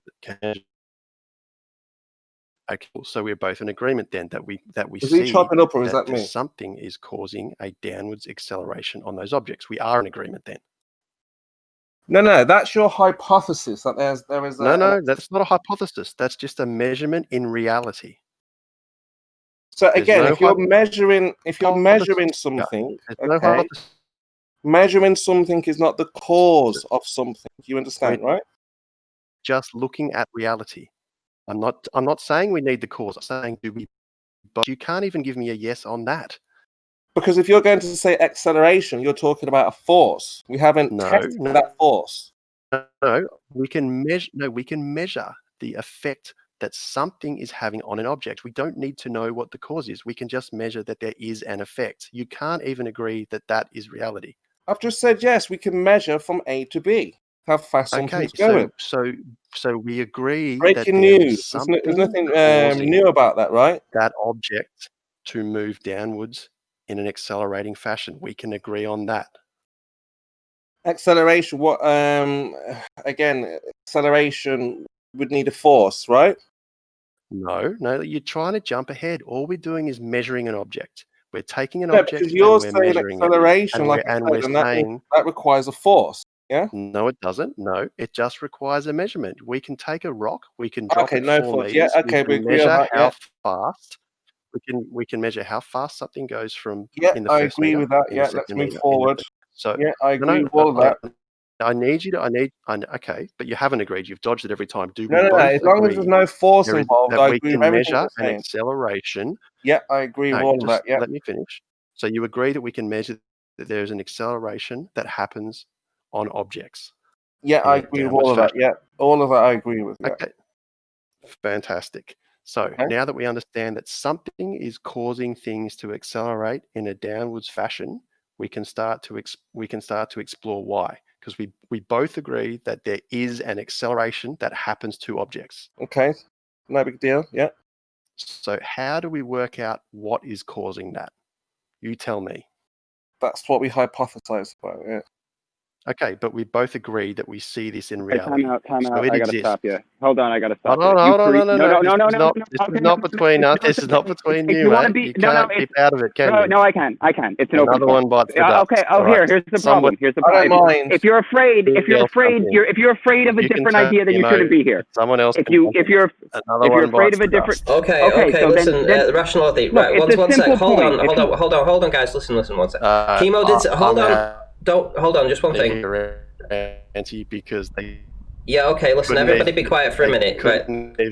Yeah. Okay. Yeah. Well, if you be quiet now as well. Right. So Chemo did say if he wanted someone to jump in, he was quite happy for somebody to jump in, just to assist him. So at this moment, I would like to listen to just the question that. Who is it? Right the hand. Right the hand. Sorry. Yeah. Right the hand. So yeah, right the hand's just going to pose to you. So. If that's all right, if he thinks that he can assist Chemo in this particular segment where you're trying to lead Chemo, maybe he knows something more. This is how, we should progress this. Because if you've got all the answers, then, somebody else might have something that challenges your beliefs. So go ahead, right hand, please. Yeah, because we're doing the same thing he did last night where he's trying to change the rock falling into something else. Okay, and I did this exact same thing. I said, you don't have two things. You remember when I explained this to you and you sat there and just nodded and couldn't say anything? You're trying to manifest a force. You're trying to manifest gravity by saying, see, the rock goes down. We measured the thing that I'm trying to manifest. And I went, no, no, no. You didn't measure gravity. You didn't measure a force. You didn't measure anything except the rock moving. Now, from that one measurement of that one information and data point, the rock, you tried to manifest this thing that made the rock move. I already went through this with you. So you're a clear shill, in my opinion. But hey, if you want to have the conversation again, go ahead. No, yeah, I quite understand right now. That's pretty much the point where I'm trying to get from him is that, yeah, we can agree you can make measurement, but you can't really introduce a force of any kind because you haven't tested for that force there, Rational Aussie. So, yeah, I mean, you can measure how tall I am, you can measure your shoe size, but it doesn't really cause or do anything, right? So we're looking for, as scientists, the cause to the effect. So that's why I brought up the apple. The apple fell. Apples don't just fall. So why did that happen? What caused this to happen, right? So I was hoping, as you're a globe earther, you like to do science, you could help me figure out why did that fall? What's the cause to that effect in nature? Mate, you couldn't even agree on the fact that we see an acceleration without absolutely having to pull your teeth out. No, well, because I was skeptical because you're trying to introduce a force, but you said there's no force involved. So, okay, fine, there's acceleration, and there's no force involved. We're still in the hypothesis stage. There's no need to attack anyone here. So, fine, yeah. You've got an acceleration. You've measured how fast, speed, length, depth, breadth, all these things. But I still want to know what caused that apple to fall. Okay, so we're here now. Okay, we're trying to look for the cause. Was that what you're saying? So we agree that there is an effect. As scientists, that's all we look for in nature. You know, that natural phenomenon that we just can't. That's questionable. Like, what's going on there? Rainbows, lightning, rain, things falling. What's happening in nature? And yeah, beautiful. Yeah. But did you know the beautiful thing as well is that as scientists, we are happy to say we don't know and look for the reason. But just because we don't know doesn't mean something doesn't exist, which seems to be the false equivalency that Flat Earthers put forward. Gravity doesn't exist because in their minds, we don't know what it is. Whereas the difference is if we can measure something and we can observe something in reality, that thing exists. Just because we don't know the cause doesn't stop it from existing, which means when you talk about how can water curve around a ball, we can say gravity does it. And if you can say gravity doesn't exist, we can say fine, but there is a force that acts on objects that we can measure. And if there is that force there, then we can say that force or that effect. If you don't like the word force, because I know you like to play semantic word games with the term force, if we can just say there is something that causes things to move downwards in accelerating fashion, that can also make water stick to your globe. Yeah. Verbal diarrhea. No, there's nothing wrong with what you said. Because yes, there is. There absolutely is. There's absolutely nothing wrong with what he said because this is. There is. This is. Hold There's on. multiple things with wrong. There's nothing wrong with what he said. This go is ahead. Okay. Okay. Well, listen. Don't listen. None of you just say there is something wrong. There isn't. There is. There isn't. There is. There isn't. Right. Okay. So hold on. Wait a minute. We've got the real Bob Dole who's held his hand up here and said, "Look, I don't believe this is right," and he wants to tell you, Chemo, why he feels that this isn't correct. So I'm going to allow him to speak and see what you come back with, but just don't say out of hand that you can just dismiss what he's going to say without actually hearing what he's going to say first. Seems fair? Yeah, go ahead. I mean, right, the real Bob Dole, go ahead. What's you've raised some problems here. Go ahead. So it is all right, guys, only I've got a super angry girlfriend that hates me arguing about gravity, shit, so I'm going to have to bail out. For someone to say it doesn't exist unless you prove that it does. But this is the thing, you see, real Bob. I was kind of on your side slightly, because this is what these guys do. We have to allow them to hypothesize. They're trying to figure out. But his argument was that it was okay to, like Right to Hand said, basically manifest that into existence from the outset. He was saying that that's okay, and flat earthers or whoever disagrees with him that they're somehow wrong for not allowing it, and no one is wrong for not allowing it. Yeah, but the problem for him is that we set the standard of science. Is what I'm trying to show you. is that he can have this hypothesis. Okay. No, But we don't we set will the be the standard. ones to test it. And if his test or his experiment failed, well, then it's just an idea. It just stays in the the fantasy realm.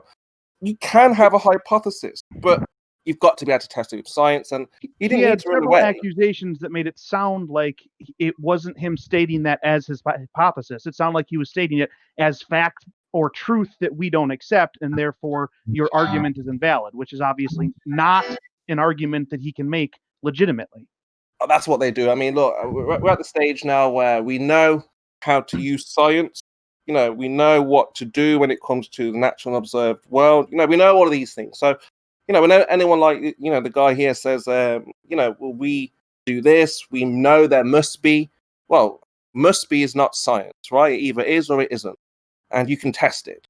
And, that's where we come in. And that's where, we set, like I say, the standard here for how what isn't and what isn't. So we don't have to worry about those things there. We was asking him very simply, what caused the apple to fall? Well, I don't know. Well, we do. Why? Because we've tested it. See? Hey, what's your test for an apple falling, Chemo? What is your test? Well, it obviously became too dense for the medium that it was in, and it fell. Right? I mean, this is science. You can test this. You can manipulate the variable there. You don't have to introduce any gravitational forces.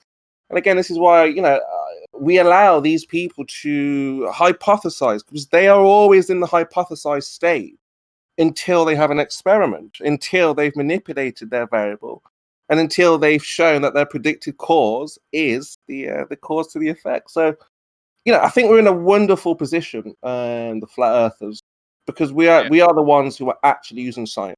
The only people who are using science. Have you ever done any science, Chemo? Yeah, I mean, again, if there's an affected nature that is questionable, yet you can find me in the science laboratory, absolutely trying to find out what caused that effect. Yeah, definitely. So that's how we do it. See, like I say, we literally are setting the standard, setting the bar. You've just saw a guy who believes in this force, and we've got to give him the space to think about these. Okay, so I've got a hypothesis. Apple falls. What do I think? What do I think happened? I know there's an acceleration. I mean, he can only go so far with his version of science, right? I mean, we are being told by the globe earthers, oh, there are many different versions of science, and you can do this, that. Okay, fine, have it your way, but we've got to test it at the end of the day. And if if there's no test, which we demand, practical tests, it's pretty much good night for these guys. And look, we're not right, but trying to be fair, he had right around a half an hour to explain how the gas pressure exists next to non-gas pressure or vacuum, and look where he got to with his supposedly legitimate questions and line of thought. Where did he end up? He ended up basically assuming a force that doesn't exist and trying to get you to agree that that's okay. Now, we did that, right? That's what the flat earthers bring to the scientific community. Now, he has to think about these things. Ranty was letting him get away with gravity for ages. It's fine to a degree. Okay, you've got your gravity, it's the container. But there comes a time or a point when it's like, you've got to start showing the good. Okay, let's get the hypothesis tested. And, he failed on all ports there, all corners. He just fell down. So, again, that's what we do. So it's not that difficult. So again, allow them to have the hypothesis, allow them to think what the situation is. And one at a time, please, sir. Yeah, I mean, I'll pass the mic over now. I'm rambling a little bit. But like I say, flat earthers, we should not be worried in any kind of way because we have the truth. Truth stands up. So like I say, these guys will come with equations, they'll come with hypothesis after hypothesis, which is okay, but you've got to be able to test. Got to have that experiment. Otherwise, like I say, you're just left in the hypothesis stage. Take a breath, mate. Yeah. One of the problems you've got, though, is that once you give someone like Rational Aussie some airtime to have a chat, as he did, they end up unpacking 15 layers of nonsense in 3 paragraphs. And then you find like Bob Dole and Write the Hand and myself, we find ourselves just chomping at the bit, needing to pull the handbrake on and say, hang on.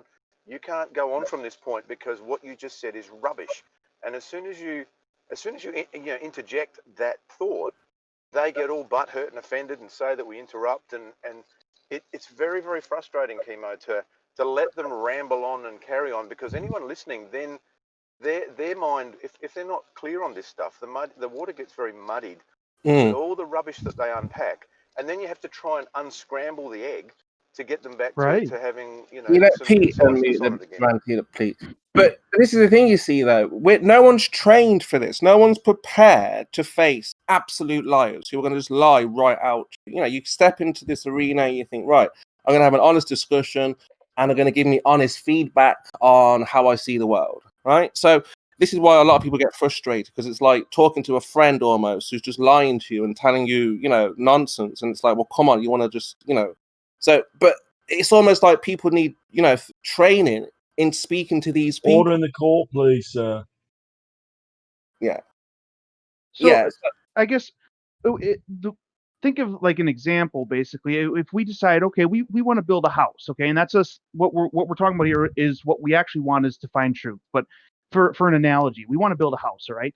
And this guy comes along, this rational Aussie, and he has his own measurement tools, his own things that he built at home. And no, this is a meter, okay? This is an inch, this is a foot, whatever the measurements are.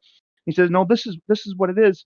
And do we just sit there and be like, all right, okay, you start on your part of the house and we'll start on ours, and when we get close to the end, if we see all or any problems, then we'll talk to you about it and we'll try and fix it then. Well, no, see, the foundation is set, the walls are put up, the flooring is in. There's how many things just off of several inches that could be, if you've ever been in construction, that could be just off by several inches down at the bottom near the foundation, just how terribly off the rest of the house could be and how sound the rest of the construction could be. You don't just let that person go off on their own and start building their part of the house. You stop them right there and say, no, these are the tools we're going to use.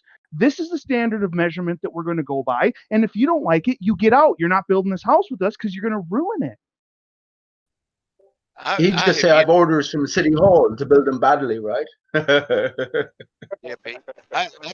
The thing is, I've been watching this debate back and forth, and I've yet to see, outside of Ranty's observation through the sugar water, and of course, Sleepy Warrior did his demonstration of buoyancy, but I don't see any scientific experiments coming out of Flat Earth. I haven't seen any demonstrations, no foundations, any of this stuff y'all are talking about. Chemo says we've got science. Show us some of that science. I want to see it. You don't need experiments to not believe someone's claim.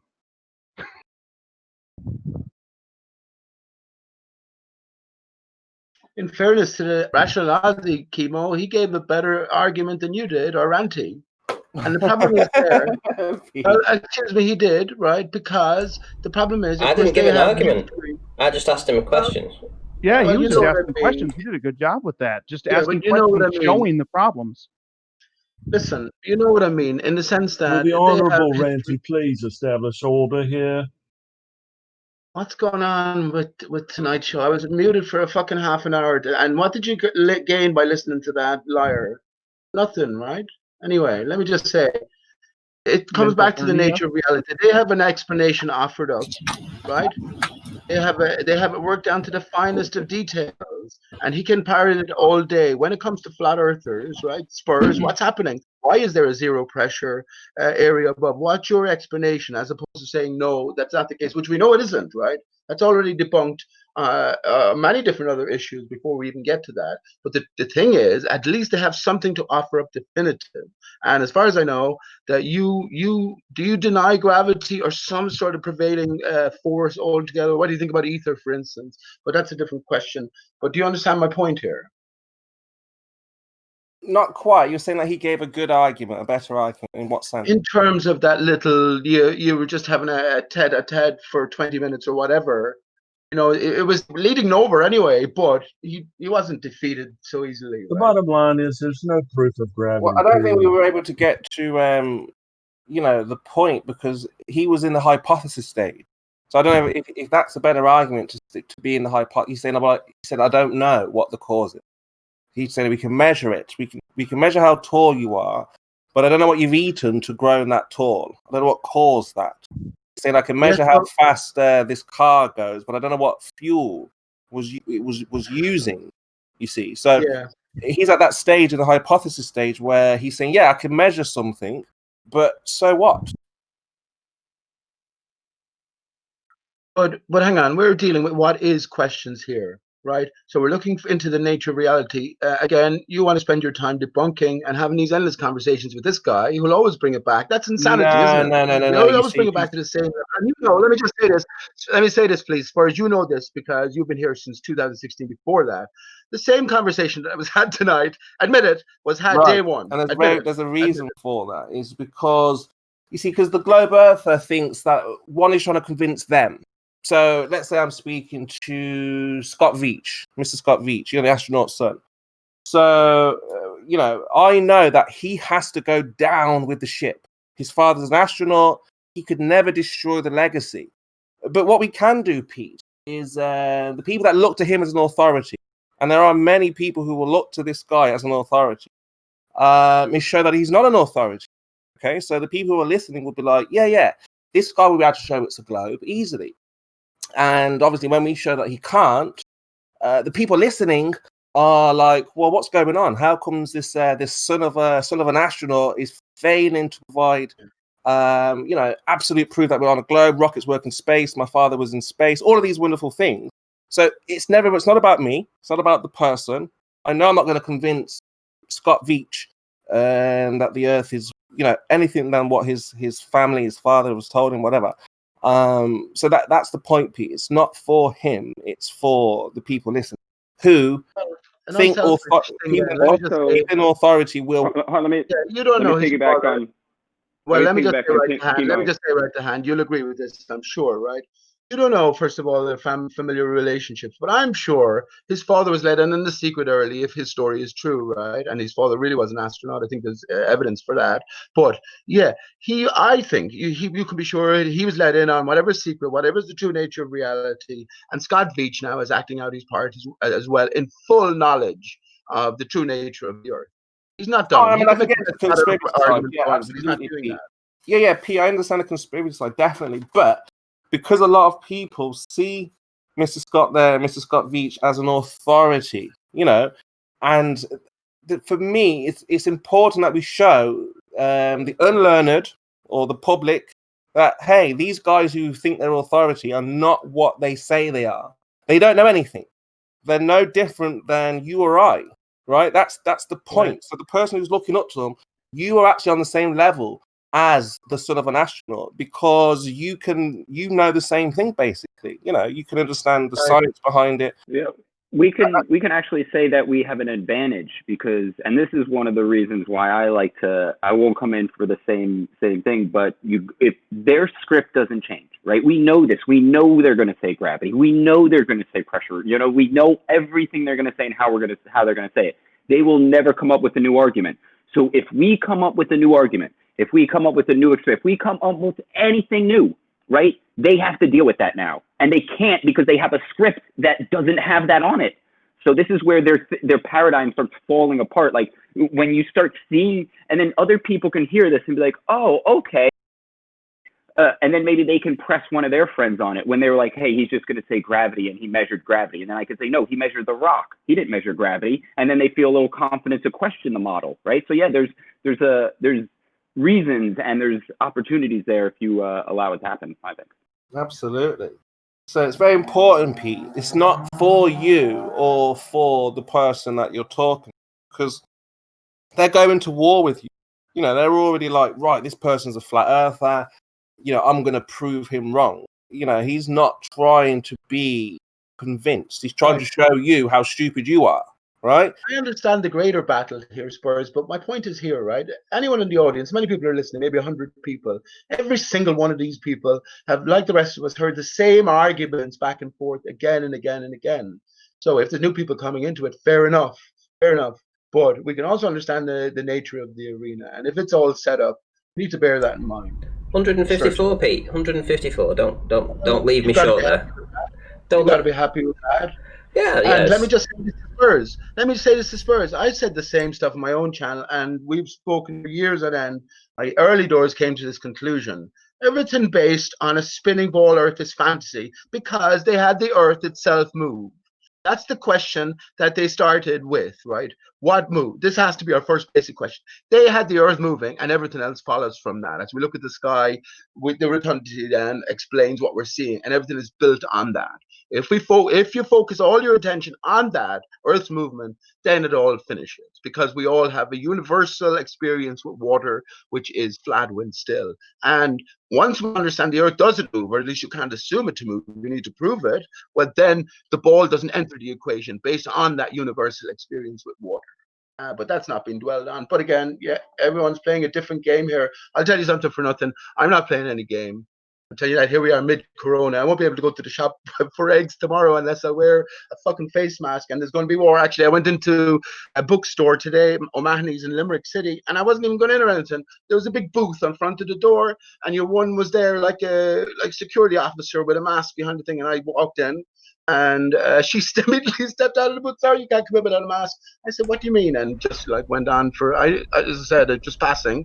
But I said, fucking a minute I went on for, and it is a disgrace, right? You know. But in the meantime, yeah, we deal with Rational Aussie. And who's the other guy here? Left Lane is going to come along now, so I'm going to shut up for him. Okay, let me. Well, hang on before you get in. Let me shout a couple of super chats. So Kangoo says this is more towards Chemo. You're such a bunch of dishonest gits. Spurs saying we just want to learn. Yeah, right. Okay, so thank you very much for the super chat. Darwin says 4 more hours is too much, but 5 more hours is just right. Not tonight, I'm afraid, Darwin. I've got a poll out though to see how many hours would be the ideal amount of hours for the show. And Darwin for £1.54. Thank you very much for these super chats, guys. So, what would you say, guys? What's the ideal length of time for these shows? If you had to put a timestamp on it.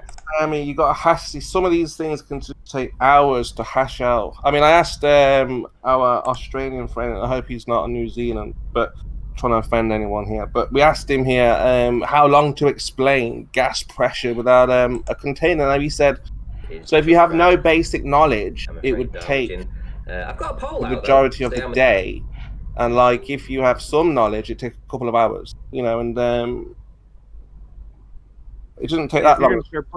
If you're going to start putting rules on it, like time limits, then you're going to need to add other rules, like no starting your argument with bull crap that we already know is ridiculous. Well,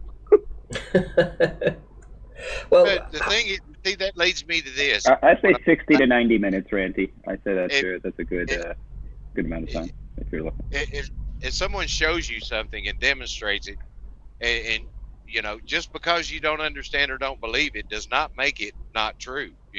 If you think Guys, it's not I have true, a screen share showing the gravitational constant is not constant. Arguing gravity is meaningless. No, it's not. Paige wants me to go for another hour. Ooh, Paige. Matron. Hour work. An hour's a long time. But yeah, I don't mind doing another hour. What time is it now? So, yeah, I mean, I'll do another hour and 20 minutes. So I'll do 3 hour show. It's been going very long tonight. No, it's gone quite quick, actually. It's good when you get a good conversation going, you know. The time dilation, remember, the faster the conversation goes, the slow way, or time speeds out. One of them, you know. It's in the TARDIS, mate. Don't hurt yourself with this. Let me say the problem, man. The problem with it all is where it started. Okay, like when we were in school, like just from the very beginning, you know, they try to explain gravity with a bucket of water, and then 6 years later, they try and call that same bucket of water spinning around a completely different force. You know, they gave us time enough to forget. And we all got experiments to do, you know, when we were learning the scientific method back in middle school. And they always recommend, you know, things followed at the same rate and all that. And so, you know, they say that the only thing stopping it, you know, is air pressure. If it's the same shape and has the same wind resistance, everything will fall at the same rate. So I just said, you know, let's check that. So I take I did a ping pong ball, but I went ahead and got a plastic golf ball, the same exact size as a regular golf ball. Go up on my roof, drop them And every time I drop them, they're the same size, same wind resistance. The golf ball takes off, the solid golf ball. And then when I'm telling that to people, they start to say, "Well, it's denser," and they catch themselves. Oh yeah, you got to catch yourself. Yeah, you don't want to say density, which is why it's falling faster. And but they didn't teach us this, man. That to me is deception. And then the more technology advances, the more we see that we are in an electric universe or world, whatever you call it. But hang on, Brian. It's not a. Hold on, I'm almost done. It's not a coincidence. It's not a coincidence you could stick a steel rod in the ground and get a negative charge. You know, you could pull power out, but the higher up you go, the more positive electric potential you get. And then everything's electrical, and the more technology we get, the more their story is crumbling. Like, they got explanations for everything. They say the universe is expanding, but that wasn't enough. It has to expand faster than the speed of light. And then they say there's quasars where a teaspoon of matter weighs umpteen tons on Earth. They can't even condense water. How can they condense? You know, it's just none of it makes sense. And we're on to that. So we're trying to figure what really is going on. We got a lot of work to do. But see, Brian, those things that they talk about, just because you don't understand it, does not make it untrue. The explanations it makes it unreliable farcical. until they can properly explain it. The explanations we get, they're all easily explained with a stationary, non-rotating Earth. They are all easily explained. The universe doesn't have to be expanding faster than the speed of light. That's one of the big problems.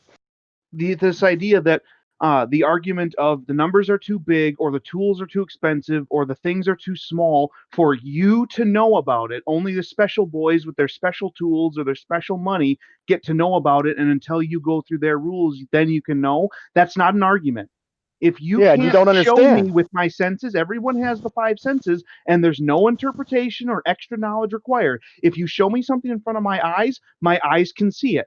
If you can't break it down to that simple, you're dealing with theory, you're dealing with conjecture, you're dealing with bull crap until you can show me with one of my 5 senses. Hold on, here's the problem with that. You're going to limit yourself in your world to what you can see and feel. Wait, the problem with that is, you say we're spinning. Look, if we're spinning, that's fine. Yeah, you're going to say we're spinning, we test it, we don't see it, you know. You say we're spinning, but then we get better and better equipment, and you explain the fact that we're in a galaxy, and everything, the stars on the outside and the inside, they're all spinning at the same rate. There's no parallax because we're so small. But then we get better and better equipment, and we see distant galaxies, no matter, you know, they might only be 10,000 miles away, who knows. But their stars are also spinning at the same rate on the outside as they are the inside. So that kills your model. That is a model killer. But no, you invent something, dark matter. But wait, that ain't even enough. So then you got to invent dark energy, black holes, all this stuff. It's just, where does it stop? All this shit is farcical. It is crazy nonsense. See, Brian, like I said, the world is electrical, and we're figuring that out. Me though, Brian. Yeah, but Brian, see, the thing is, I'm not saying that you are freaking, but like, don't take this the wrong way. I'm not saying this just to you personally, direct. It's just like when I see people freaking out like this, it's almost like you don't believe it. I mean, you should be the most relaxed, calm, regular guy with all this knowledge of knowing that these people cannot demonstrate that. It's like if you were a millionaire or a billionaire, you've got all this wealth, right? You'd just be walking around with your chest out, you know, like a Superman, like, you know. So it's like Nathan does that a little bit as well. And like, I mean, again, Spurs, I don't know, brother. I commend you for the effort. It's like freaking I commend you for the effort, Spurs, but you need to sit back, bro, for the big boys. At all, because like I say, we have this knowledge, so we need to own it. Well, when Corona's done, Spurs, I give you an A for effort, buddy. I give you an A for effort, man. But you got to back off some of these debates. I mean, in dude, a vacuum, Chemo, I don't know. You would maybe be correct, but what you're doing is you're removing all stakes from it. So just all by itself, yes, the person with truth, the person with actual knowledge is in the position of power or comfort, except when the person who doesn't have truth is threatening your child or doing some other terrible act that is going to result poorly for other people. That's different. Okay, so let me freak out for one more. And let me freak out for one more second here, man. Flat Earther. We as flat earthers have no need to freak out whatsoever. You know, we should be owning this knowledge. And let me say one more thing, man. Look, all the things that have happened, and they're model killers, dude. I mean, I'm talking about all the way back to, like I said, the fact that they explain the galaxy stars on the outside spinning as fast because it's us moving. Okay, that to me is a model killer. But then the Michelson-Morley experiment showing a no result. Oh, wait. It took them like 16 years to come up with the explanation relativity. And that's a model killer. But then it goes even further. Then they see the cosmic microwave background, and then they say redshift. So, you know, everything's moving away from us. Oh, no. Everything's expanding. To me, that's a model killer. Then they come up with, like I said, the quasars, all this stuff. It's just getting so farcical when the answer is right in front of our face, man. What is the answer, Brian? What is the answer, Brian? It's electric. It's electric, man. Everything's electric. We're electric. You're right, though. Yeah, but hang on. Okay, that's fair enough, but that's not an explanation in any sense. What's the origins, for instance? I mean, there is a story attached to the whole development of the heliocentric system, which is where it began, right?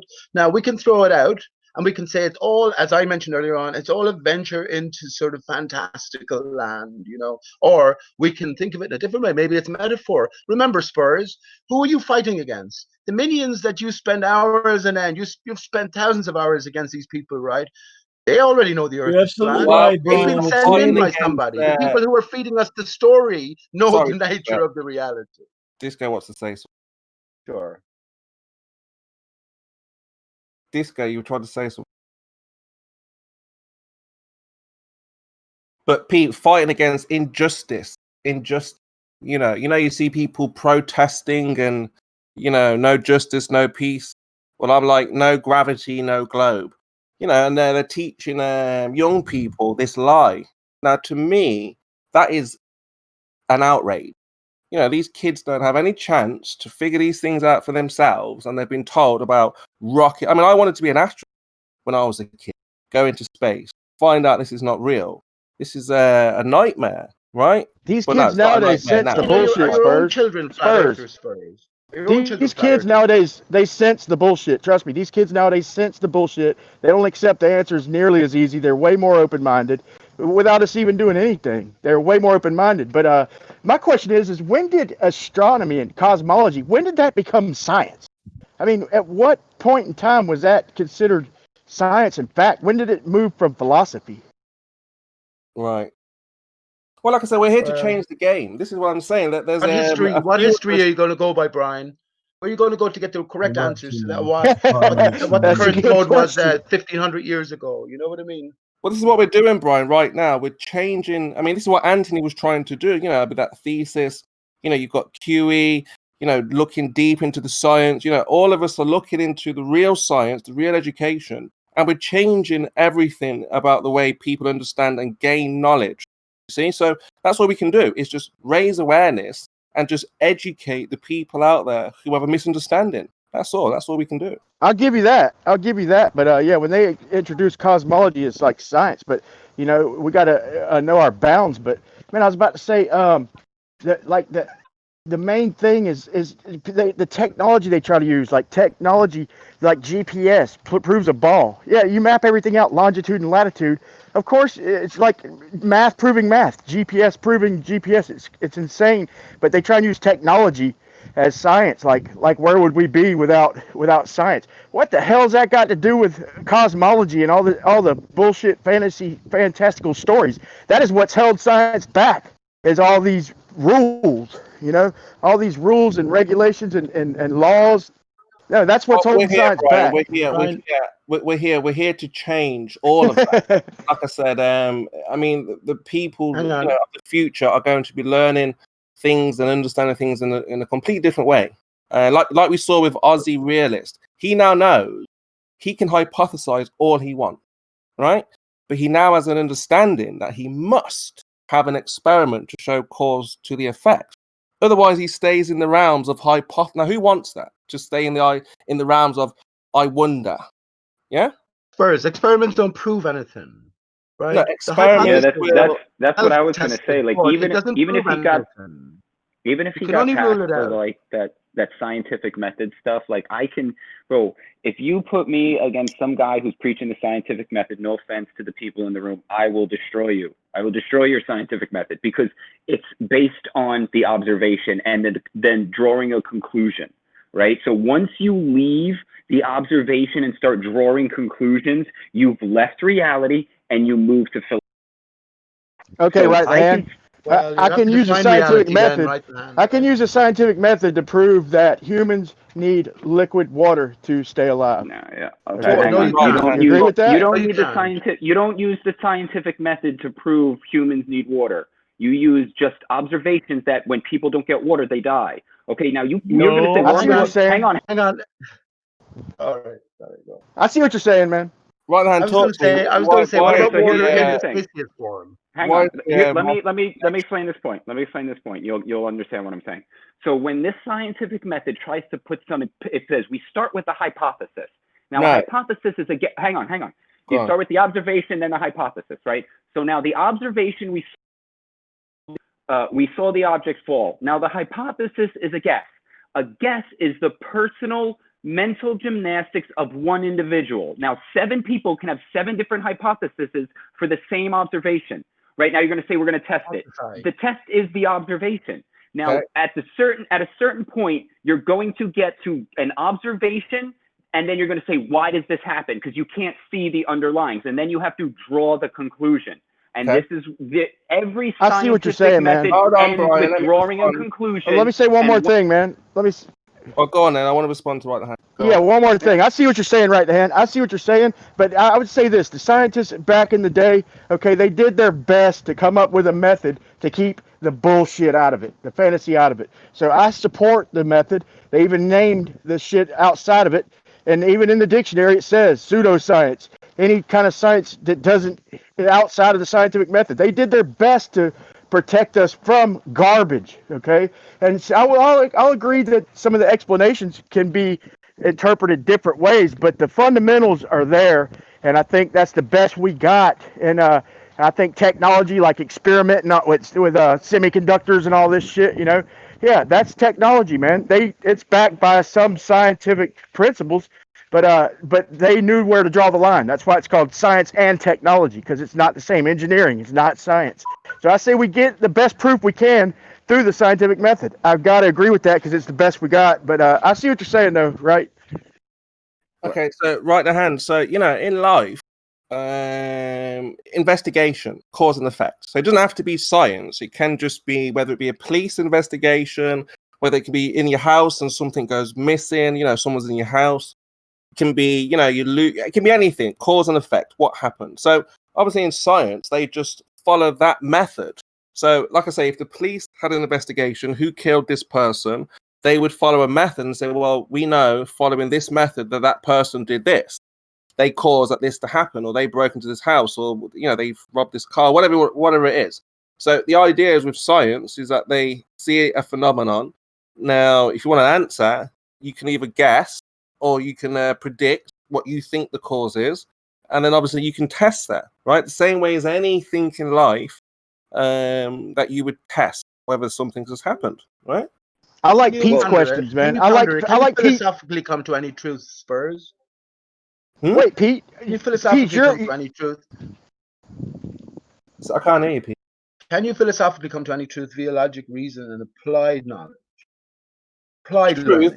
I mean, with the scientific method, remember, the scientific method deals in the disintegrated world, right? So it takes something that's already sort of torn apart. I don't want to get into natural laws because we've described already what's natural. Remember, those same hands who gave us the heliocentric model gave us the natural laws as well, because everything was defined in terms of how nature appeared to them at the time, whether it be in the galactic sense or beyond that. Yeah. Again, everything starting with I like your argument, though, man. Ball, right? I love your question, Pete. The question about when was it proven? When was it proven? Because their evidence is their best go-tos are the Foucault pendulum, which we already know during an eclipse it goes backwards even and haywire. It doesn't work. Plus, it's got to be a certain size. Plus, the arms of the Cavendish experiment to me, would mathematically easily be able to detect the motion of the Earth. But besides that, they try and use the gyroscopes, and you take them on a plane, and they stay straight. Besides all this shit with their with the what you call it devices and all that, you just take a gyroscope on a plane, and it stays level. It doesn't. It's insane, man. And it's ridiculous, Brian. When did they? Yeah, I say when did they? When did they prove it? That's my question. Exactly. I like when you ask that. They're the ones who swear by science, and none of them can give a coherent answer. This is why it's always steered away from. But I'm saying to you, right? If we look beyond the literal, the lie is built from the truth. So what they're telling us, you can throw it out, toss it out, but like throwing out the baby with the bathwater, you missed the greater point. It's there for decoding, and everything that they present us, every single spec that they present us, is built on the truth. So we got to decode it. Let me just say this, right? You talked about Michelson-Morley there and the Einstein explanation, relative explanation, right? What happened was that marked the death of what was known as the ether. Now, the ether was misapplied as well. It was sort of universally accepted, but applied to a heliocentric model, as the story goes. Now, with the death of the ether, what came about? Quantum mechanics, right? So one is intimately connected, and you're talking about QE and his efforts. Well, he was so confident of quantum mechanics that he called himself after a particular experiment, which proved a certain thing within the quantum mechanics arena. And, well, he hates the word ether. Do you hate the word ether? Yeah, I know. But look, ether was a scapegoat, because Albert Michelson clearly, he did the experiment in Germany before he even came. 10 years before the Michelson-Morley, he invented the first interferometer, and he said he is trying to detect the Earth's absolute motion in space. He developed that instrument to measure the Earth's absolute motion in space. Okay, what did you say? Hey, I'm gonna see how fast the Earth's moving, or would you say I'm checking to see if there's an ether out there? Come on, man, yes, they got a no result. And Brian, but hold on, but you can wait. One more thing, Pete. But you're telling me the same device can measure me spinning in a circle, okay, against the background of space and air or whatever, but it can't detect me moving forward? What kind of bullshit is that? They used the ether as a scapegoat. The ether was already proven, because in a vacuum there's a field there, an electric field. Right. So you can't call it nothing. If it's a field, it's a field. If it carries electricity, then it, right. So my question is, why is it such a fucking dirty word now among so many people who just abhor it? And here's the point. This was still applied to a ball Earth, right? That was decided. Well, you can say the conclusion would be, well, it's stationary, geocentrically stationary, right? But if the Earth is not a ball, then we can reapply the ether. Never died anyway, but now we have to reapply it in a real sense. And now let me just say this, Brian. You talked about these, multiverses and other out there explanations. What they did was they introduced us to vast distances, light years, massive separations between all of the bodily skies, right? So everything on the bodily luminaries, everything on a different plane to a massive extent. Now, as we come to believe in other dimensions or multiverses, right? But I'll tell you what. You know why, though? Let me finish. Hang on, Brian. Let me finish, man.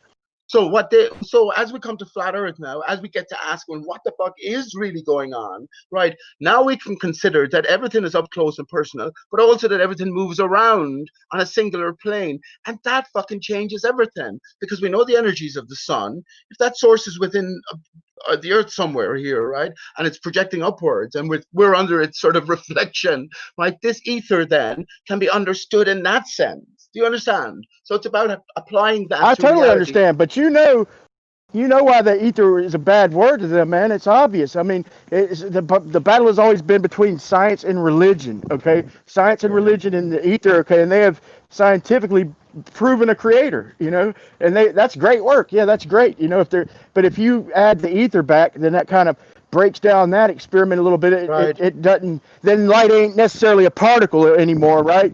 And so it breaks that down. So you know where we're at, Pete. We're stuck in between the science and the religion. Now, I do believe in a creator. I consider myself Christian, but not a literalist, And so we're stuck in between science and religion. So we see the flaws in both. You know what I'm saying? But I'm still on the religion side because that's just where I stand. But I don't agree with all the literalism at this point. Right. But I'm always open-minded to be convinced of anything. I try to keep open mind. I think we all try to keep an open mind, and look for proofs and look for our individual right answers basically. To Bob right? Dole, right? And to Bob Dole, this is the extra sense or the extra sort of field energy you have to take into account. The spirit, the human mind, the human being, right? Whatever is at our core. And this is the sixth sense, is it? Or whatever. It's the added thing, which of course, in a big sense, heliocentric materialists deny. But when we add this into the equation, then what do you the think whole the game changes heliocentric up model again. is?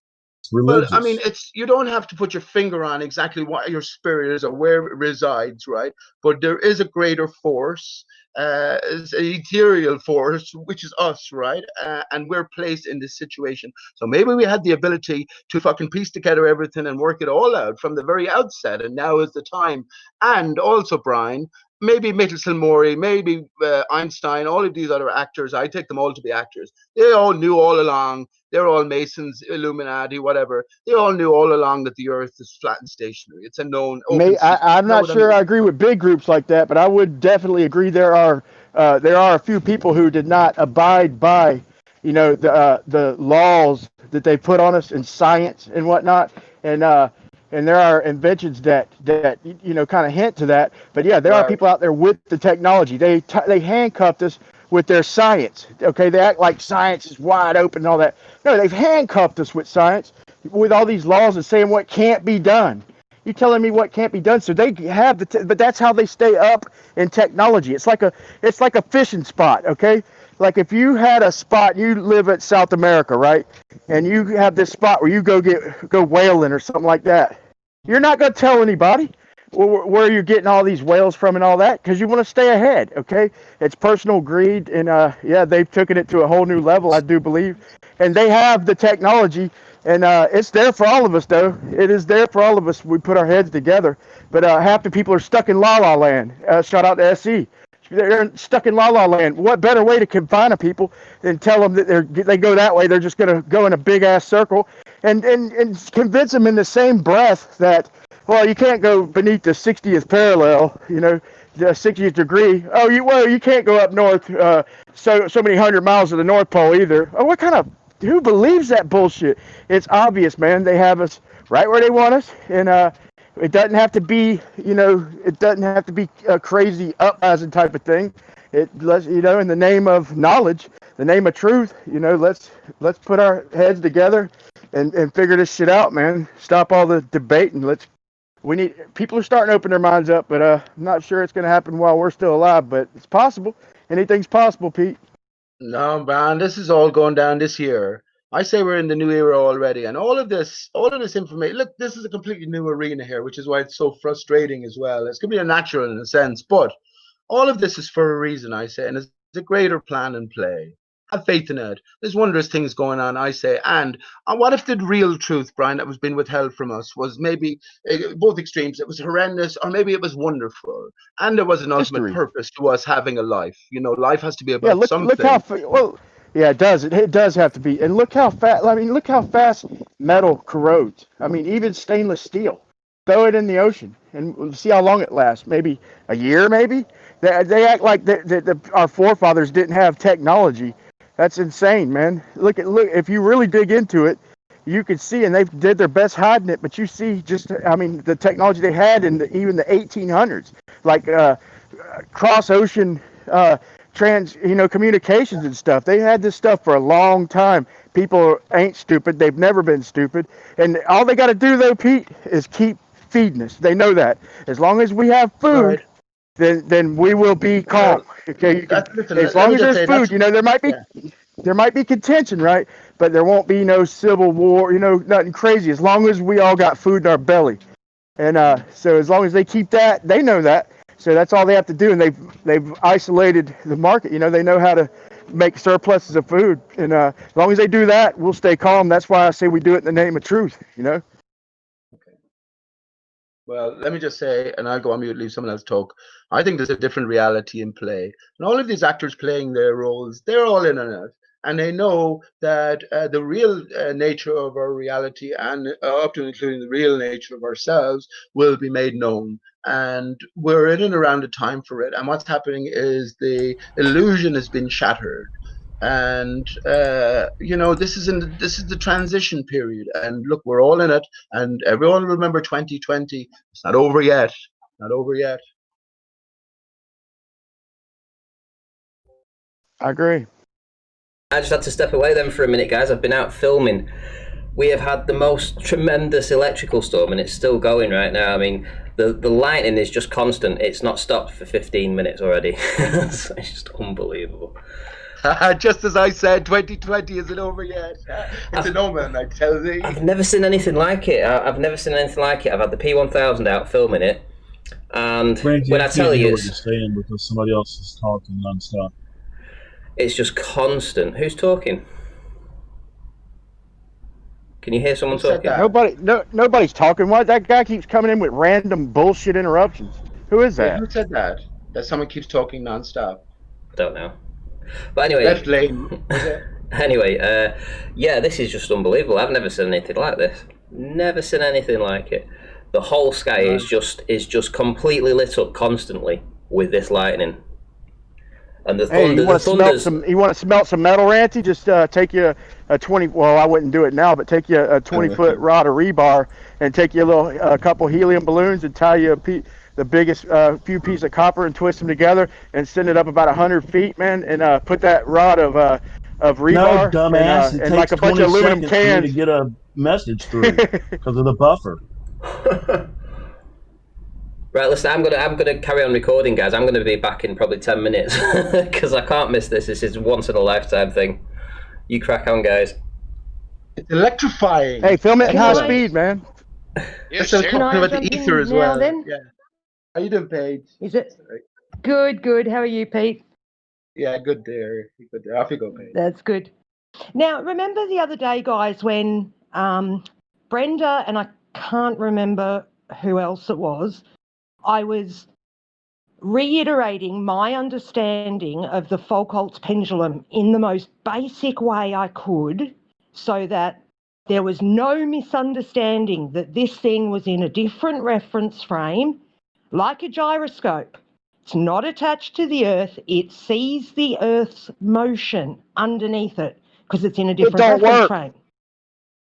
Hang on. If it does work, how is the ISS seeing star trails? How is a drone that, Dirth is videotaping the sunset with, how is that seeing the sun move? We only see that because Earth turns. If you're in that reference frame, yeah. The ISS. But besides that, just look at the equatorial star trails. If you're staying on the equator and you see stars way off in the distance, you see the stars to the right going off north and the stars to the left going off south.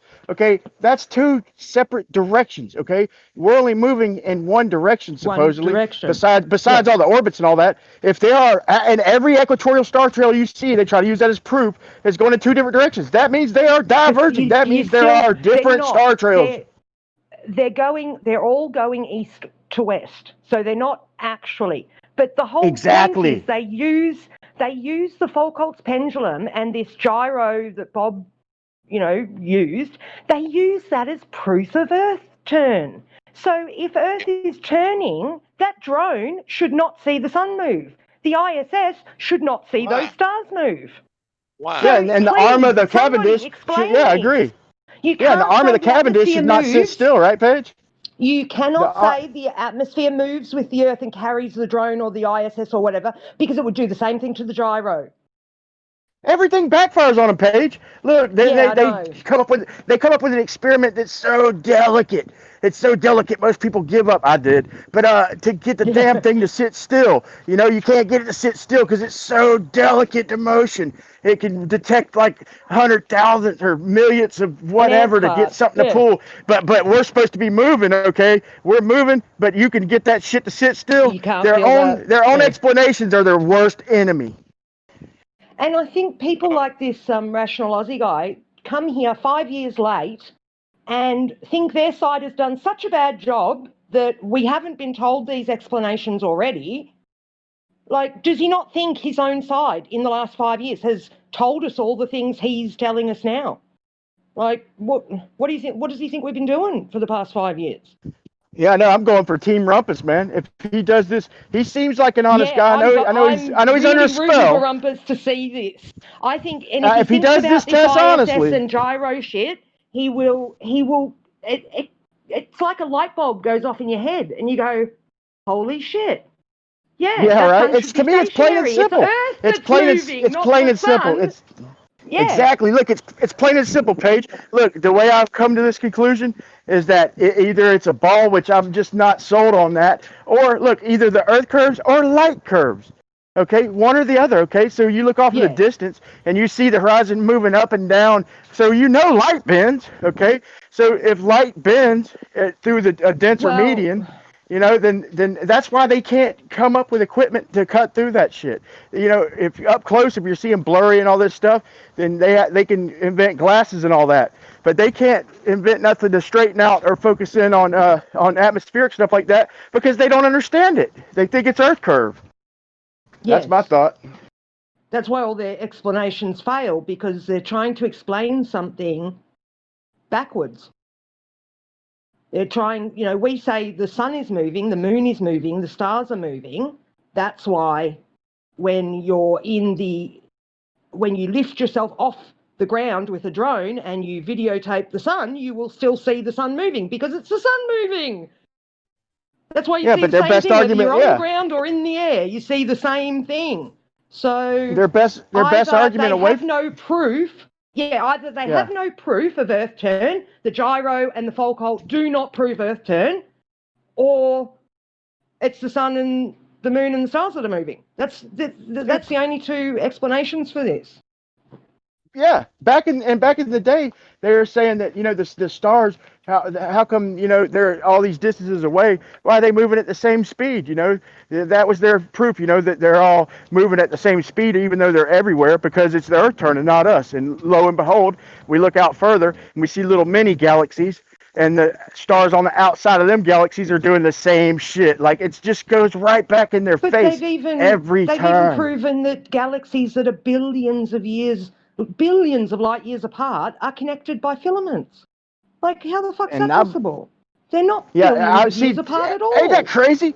It's like they're so close, but their scale is off. Like when they say it's like 96%, we're 96% stupid and all that. That's because they're off by. I think they're off by distance. It's distance. It's scale. You know, distance, energy, all that stuff. Redshift to say distance when that's not what it's showing at all, because the galaxies themselves are showing these guys, hang on, we're holding hands. How can we be billions of light years apart and be holding hands? That doesn't make sense, you know? But I got to ask you a question. Our reality is trying to kick these guys up the butt, and they're not even, you know, they're just not getting it. I got to ask you a question, Paige.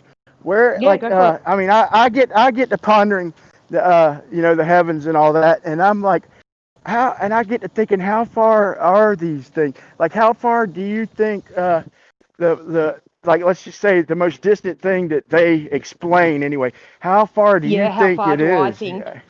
Well, what do you think? I personally would not be surprised if the firmament was massively thick, like, you know, hundreds and hundreds, thousands of kilometers maybe. Like, you know, we just have no way of knowing. You know, that's I wasn't even thinking on them terms. That's how brainwashed they got me. Yeah, the dome could be like a holographic projection, like what they say the edge of a black hole is, where everything, you can put more stuff inside than what's on the outside. If you can, like, have you seen those holographic pictures where if you look at them from a different way, you can actually see them 3D? Well, that's what I think the sky is. That's a good point. Now that you say it, where you're looking at it, what you see. Yeah. It's now that you say it, though, Paige. now that you say it, it's like, yeah, it doesn't have to be that far. It's all right there, like a ceiling. It could be, it could literally 100 just miles. be a ceiling, or it could be. I would think, thousands of miles there's thick. got to Who be knows? something. There's got to be some barrier up there. Like it seems to be like water or something like that. Like I seen like Mia's new pair of glasses. More that those like gases that turn into crystal superfluid, yes. Things Yeah, when, superfluid. when they're really cold. Yes, that's what I think too. And they're mistaking it as like a water. It's just like a material we don't know enough about, Yeah, but I'll so tell you what, though, it does seem like they're hitting fluid. something that glows. Like they're hitting that spot up there that like kind of glows. They look like they're like swimming through the water and skipping along like what you would see on a lake or something when you skim a rock. Yeah, or bouncing off or something. Hey, I never did. Hey, this is after show. Can I give you an email address? Can you write down an email address real quick? Hang on. I'll be back in a sec. Hold on. Okay. Hey Brian, think of dropping a cannonball, maybe from 5 feet into water, right? And now think of dropping the same cannonball from 50 feet. Where the water acts like a solid barrier. So we're dealing. I say the skylights are light observer dependent reflection, and it comes back to light. Then obviously we're observing these invisible light.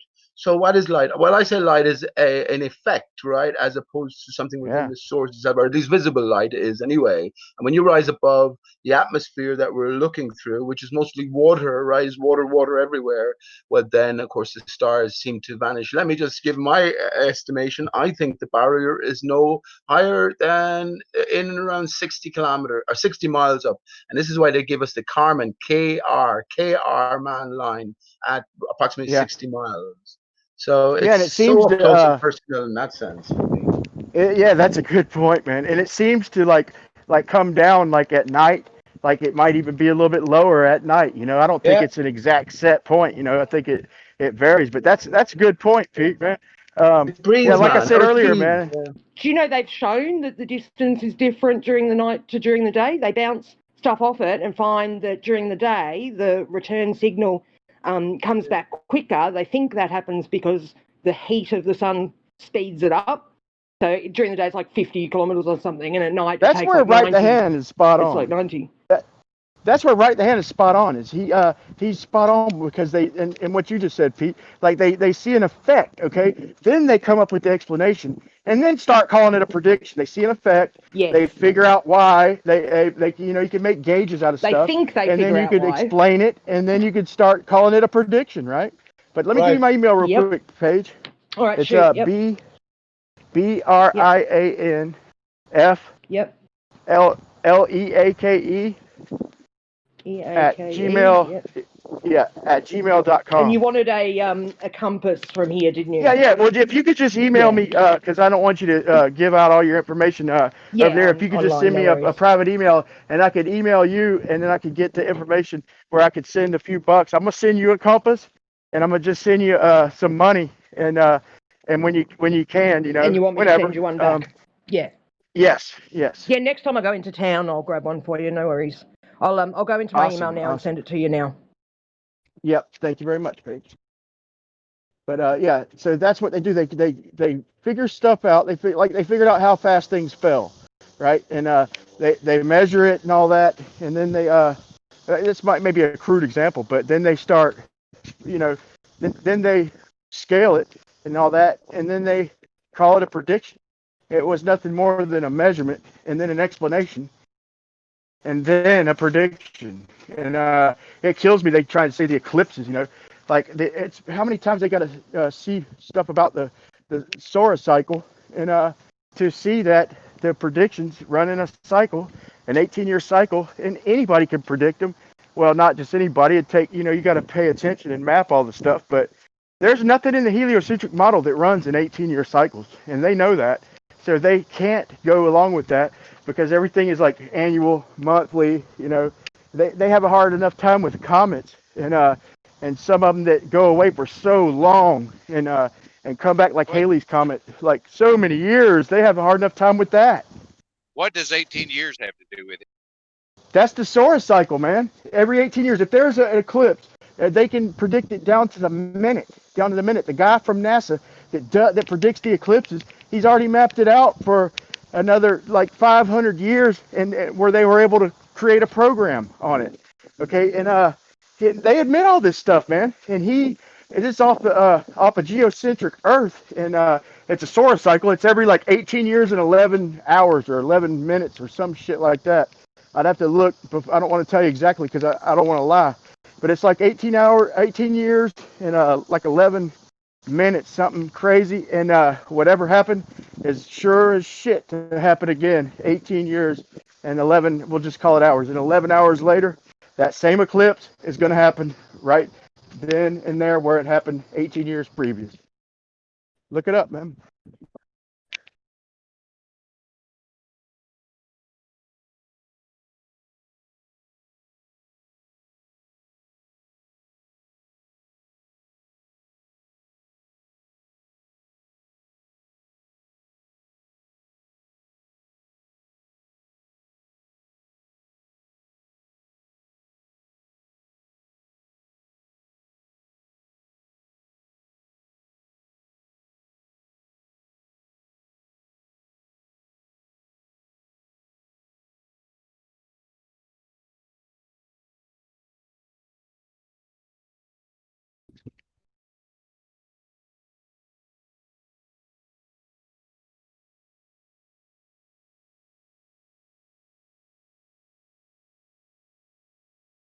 Got awfully quiet in here.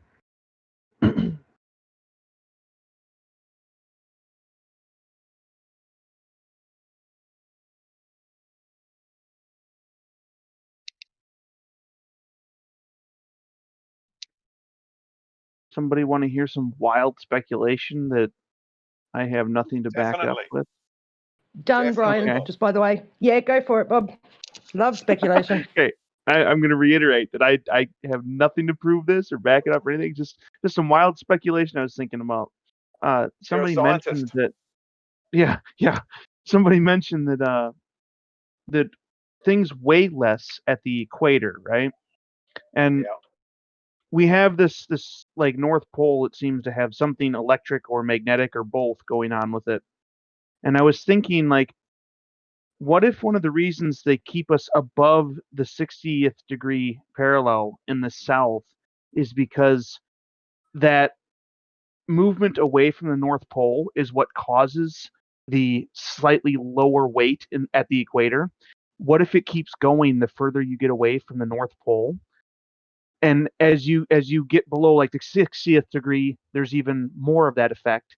And then further on to like Antarctica, there's a little bit more. And then even further into Antarctica, wherever that goes, it gets even stronger. And what if that's also the way that they're able to show people floating around in their videos and stuff like that? Because there's a point where whatever effect that gives us our weight that pulls us down gets weaker and weaker as we move further and further away from the North Pole.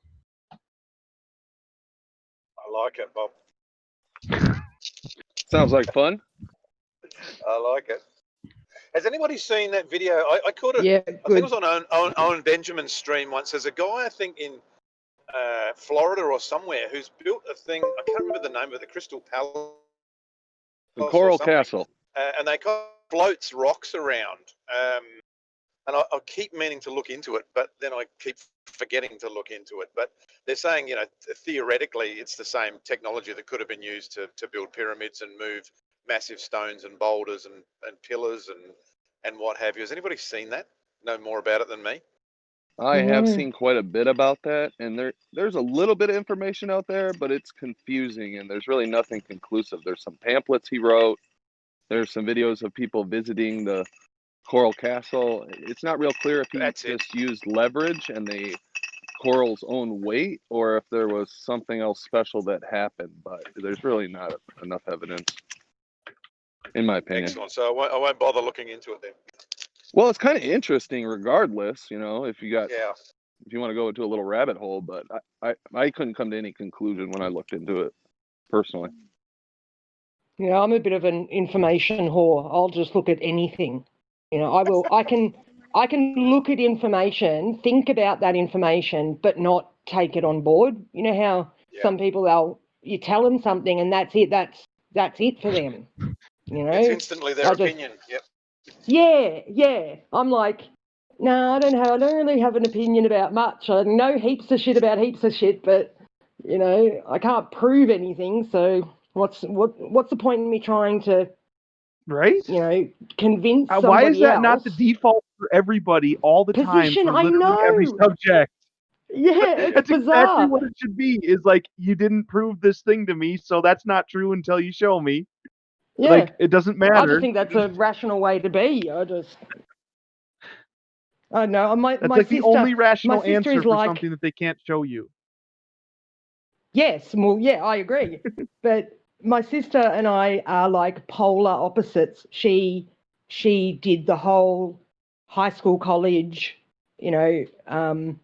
teacher's pet, worked for the government, worked in council, believes the coronavirus, won't even give me a hug or a kiss when I go and visit now because of the virus, all this kind of stuff. And I'm just like, how can we be so different? We grew up in the same family, went to the same high school. Admittedly, I didn't go to the college she went to, but, we did everything else the same. There's only 4 years between us. What made us so different? Possibly, Paige. My sister and I, to be honest, she's 4 years older and she's exactly the same as what you're describing. And she is university educated. She's a lawyer. And I wonder whether part of that tertiary education system kind of affects their worldview. Well, that's the only thing I can find that's different between us. She changed when she went to college. Everything.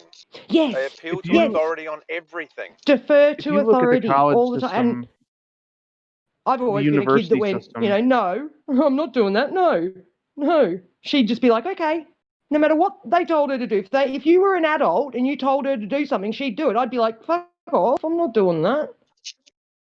Yeah, it's like the university system is the final layer of padlocks on critical thinking. On their mind, yes. Maybe you come out of high school, maybe it was still a little bit in there, but as soon as you enter that tertiary system, that just the final locks are put on, and then it's just what I'm told is the truth. Well, I don't ever have to think about anything that's again. Where you get your specialized locks, right? They tell you all through your regular schooling, well, what are you going to do? Handcuffs. What are you going to be? What's your favorite thing? And then in college, what they can do is they can put the specialized padlocks just for you, basically, on to your mind. This is what you do. This is your thing. This is how it is. Go be a good boy and do your work. Yeah. These guys have been here's a beautiful thing I heard. I was just going to say, just really quickly, I heard somebody say once that a specialist, and this is priceless, a specialist is somebody who knows more.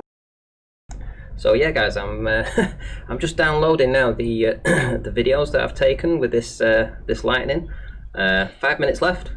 As soon as it's done, I'm going to show you guys. Pretty awesome. To ever inhibit anywhere in the known universe. That's what these guys believe. So to them, that piece of paper, that PhD or whatever, that means you are one of the smartest people in the whole world. They're one of the special boys. And do any of you guys care if someone has a PhD? Does that mean anything to you far as an authority or something? Because I could give a shit less if there's 0 PhDs who think the Earth is flat or believe what I do. I don't base my opinion on consensus or authority. You could have 3 million people, all with PhDs, telling me one thing they can't show me, and one person I've never met in my life and don't know anything about showing me something I can actually experience with one of my 5 senses, and I will take his word every day of the week and twice on Sunday. Yeah. Reality is not majority rules. That's not how it works. Did you guys hear Aaron asking me, I think it was yesterday, if everybody thought, if you build a house in a neighborhood that was full of, drunks and stuff, but your house was really nice and you were trying to be different, wouldn't you care if everybody thought you lived in a drunk's neighborhood? And I said, no, why the fuck would I care? I don't know them. And this is the problem. They care what other people think. They base their happiness on what other people think about them. And I don't get that. I don't get it. Don't know if you guys can hear that. It's still rumbling. It doesn't. Right, but you have kids, don't you, Paige? Yeah, 3 boys. How many of them do you think have a spouse or kids that can give them the attention that they're looking for? Well, yeah. That's not what they focus I on. know. They focused on going into their business or their job or whatever they're going to specialize in, and that's what they're focused on.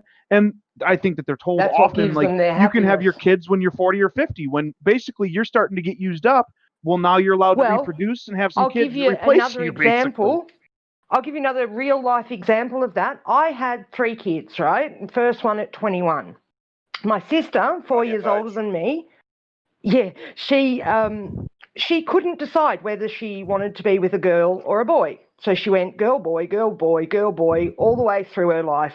You know, one relationship after another, back and forth, back and forth, back and forth. She got to about 40, and her girlfriend decided they wanted to have children. So she started doing all this IVF, spending thousands and, tens of thousands of dollars.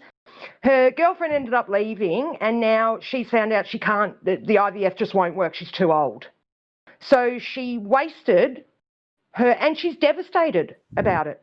And I'm sitting back going, well, I didn't fuck around with my life, and I've got 3 beautiful boys, Like, Paige, I've got three, who made the wrong decision in their life? That's it. You might have more there's a money than special me, place but I've in got heaven 3 for you. gorgeous kids.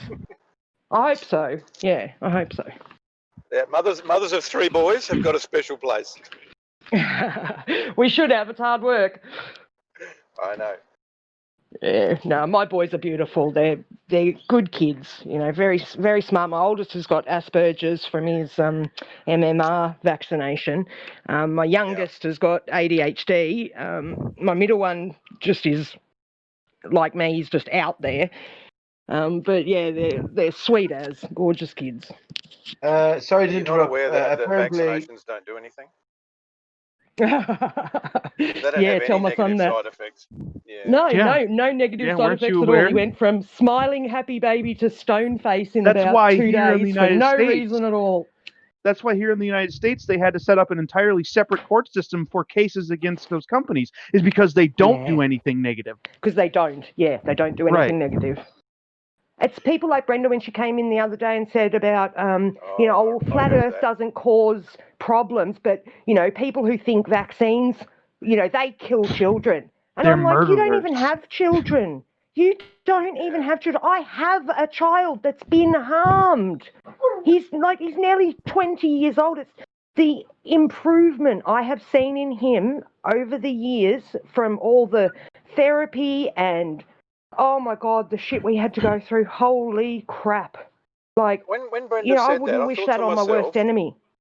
Yeah, I thought to myself, Brenda, why, or Brenda, Ralph, whatever your name is, why on earth would you segue from flat Earth to vaccination? Other Because they than lump us you all are, in. but even beyond that, you are a disgusting paid shill who is just here to push a particular agenda on mankind in inverted commas, and to even draw that, somehow connect that dot to another dot that flat earthers and anti-vaxxers are the same animal is just so telling on the nature of that individual. Of that person, yeah. These are sophists that we're dealing with mostly. Most of these guys, these globe trolls, are just pure sophistry. They talk They're in very logical narcissistic. fallacies almost. They do. Not almost. Absolutely, they do talk. in logical Absolutely, they fallacies. do. They just don't recognize it, and they claim that it's being rational, when it's like actually the opposite of being rational Well, they at all. call themselves things like the rational Aussie. It's like, you're not being rational at all. Do you even know what rationality is? There's Sorry to definitely interrupt, nothing Paige. rational about. Sorry to interrupt. It seems that Anthony Riley just put out a video saying that Ranty has been struck by freak lightning. So apparently everything's okay, though. That chemtrail burn he got last year, a couple of years ago, protected sort of him. added an extra layer of thick, dead skin to Added his a body. protective layer to So his he'll be back in skin. about 5 minutes. Say Shook up, what? but he's good. Stop. What was that, Pete? You're Superman now, Randy. Oh, am I? So okay, you're here. I just said Sleeping Warrior apparently has put out a video saying Ranty has just been struck by lightning, but he is okay. That chemtrail burns he got there a few years ago added an extra few layers of thick skin, and that took the brunt of the damage. And you'll be back in 5 minutes. Bit shook, but you're none the worse for it. So I'm glad you're feeling good after all that. Fair enough. Fair enough. We're not live anymore. How did the lightning parade go? Was it? I'd like to see that. Can you present it? I'm presenting it. Yeah. I mean, if you've not been watching it, yeah, definitely. No, I didn't see it. So we are still live. Hey? It's coming out down like crazy, isn't it? It was. It gets worse than that as well, though. I mean, it's literally bouncing all over the place. Oh, I wish that I had some weather like that. We're just getting piddly little things mostly. Where the spraying, Randy, you must have noticed a definite lowering in terms of frequency of the amount of spraying that's going on. But were they spraying yesterday where you were? I noticed a few here. I didn't go out yesterday, so I don't know. Do you find that they're spraying less? Definitely here, anyway. They have been spraying less. The days They're have been- definitely spraying less here. Absolutely. We're lucky if we get one day of spray here now. Like, I'm sitting outside now and the sky is absolutely perfect blue without a cloud in it. I can't, from one horizon to the other, I can't see a cloud anywhere. So. Well, I've not seen lightning for years. You know, I mean, we had one little bit, maybe sometime last year, just one evening, and it was a little bit. You know, it was like 10 strikes of lightning. But this was just every second. It was filling the sky up. The whole sky was on. I'm filming just a quarter of the sky here, but it was going all around. It was behind me. It was to the left, the right. You know, and yeah, it's just unbelievable. Never seen anything like that. We used to get thunderstorms like that when I was a kid, but I haven't seen one of them. Like, I remember one Christmas, we were in the pool at like midnight, and Mum had to come out and say, you know, get out of the pool, there's bloody lightning everywhere. And I haven't seen that kind of lightning for a long time. Like that much at once. It's still going as well. I mean, it's still raging out here. But there's a limit. I mean, well, they do like to bug with our weather, don't they? Their little weather manipulating crap. I wanted an umbrella. If I'd have had an umbrella, I'd have gone out and stood in it so I could film properly. Oh, Zeus. But sorry, I've got to find my mute button. Yeah, but I didn't have my umbrella. Every time I come outside, he wants me to play with him. It's like, oh my god.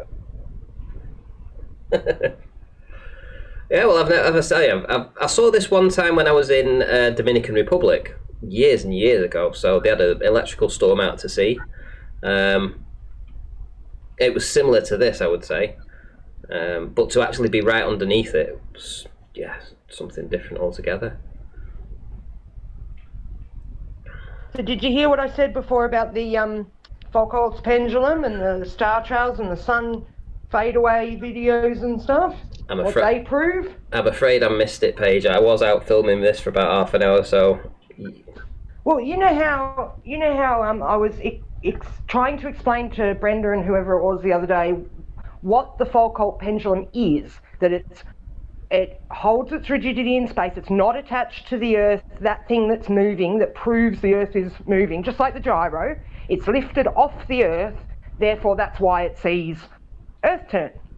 Then you send a drone up and videotape the sun, and you can videotape it moving away. The ISS videotapes the star trails. How's that possible if it's Earth turn causing those things to move?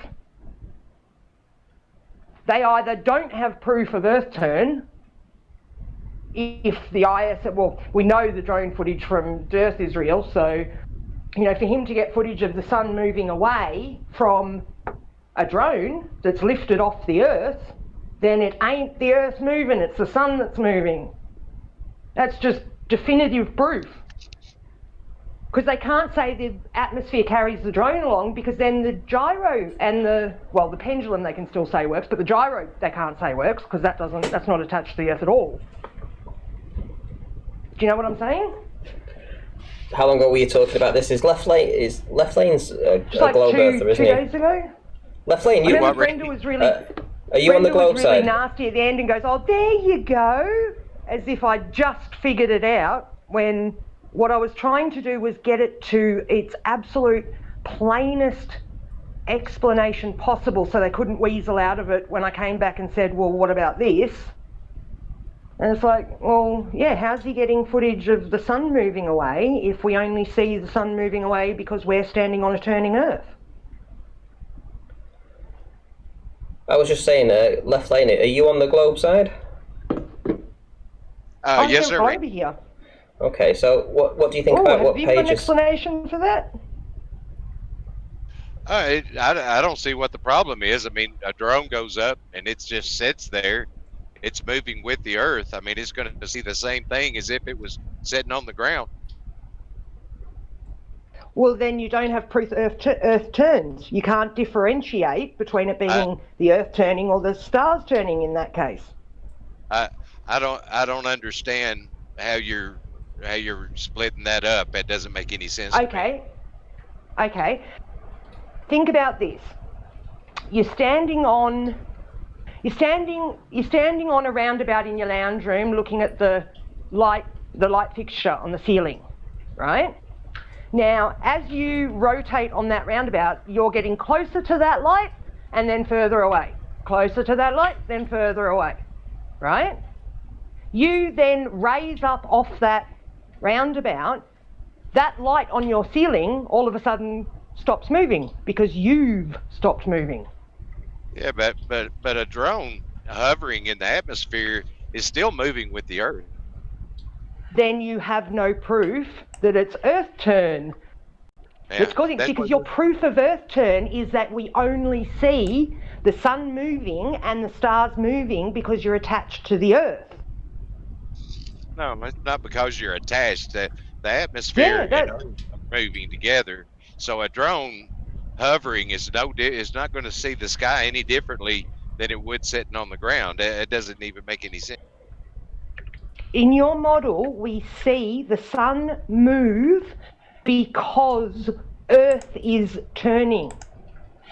You take yourself off the Earth, and that's what they say Coriolis is. You know, Neil deGrasse Tyson said, you kick the football, Earth turns, moves the goalposts a little bit, and the football goes through the goal, scores the winning goal, they win the game, right? So anything that leaves the Earth is no longer affected by Earth turn. Therefore, the effect of the sun moving and the effect of the sun moving and the stars moving is not Earth turn. They're moving on their own. There you go. You can reply. But it's hovering. It's just hovering, hanging out right there. Just it's no different than if it was sitting flat on the ground or well, hovering. I think you need to think about it then. Because the sun moving is caused by Earth turn. If you're no longer on the Earth, you no longer have that Earth turn, because that's what they say Coriolis is. Something rising up, that's how they say they've proved Earth turn. That when you kick a football or shoot a bullet or whatever, that it raises off the ground, whether it's a hot air balloon that's hovering or a football that's moving, it doesn't matter. It's just in that second reference frame. So you do that with a drone, you should not see the sun move if it's Earth turn that causes the sun to move. Okay, Ranty, are you following that logic? It's not my argument, it's Paige's argument. So I'm quite happy to let her. Okay, well, I'll just say, okay, Paige. So what causes us to see the sun move? Planet Earth rotate. Right. And what is Coriolis?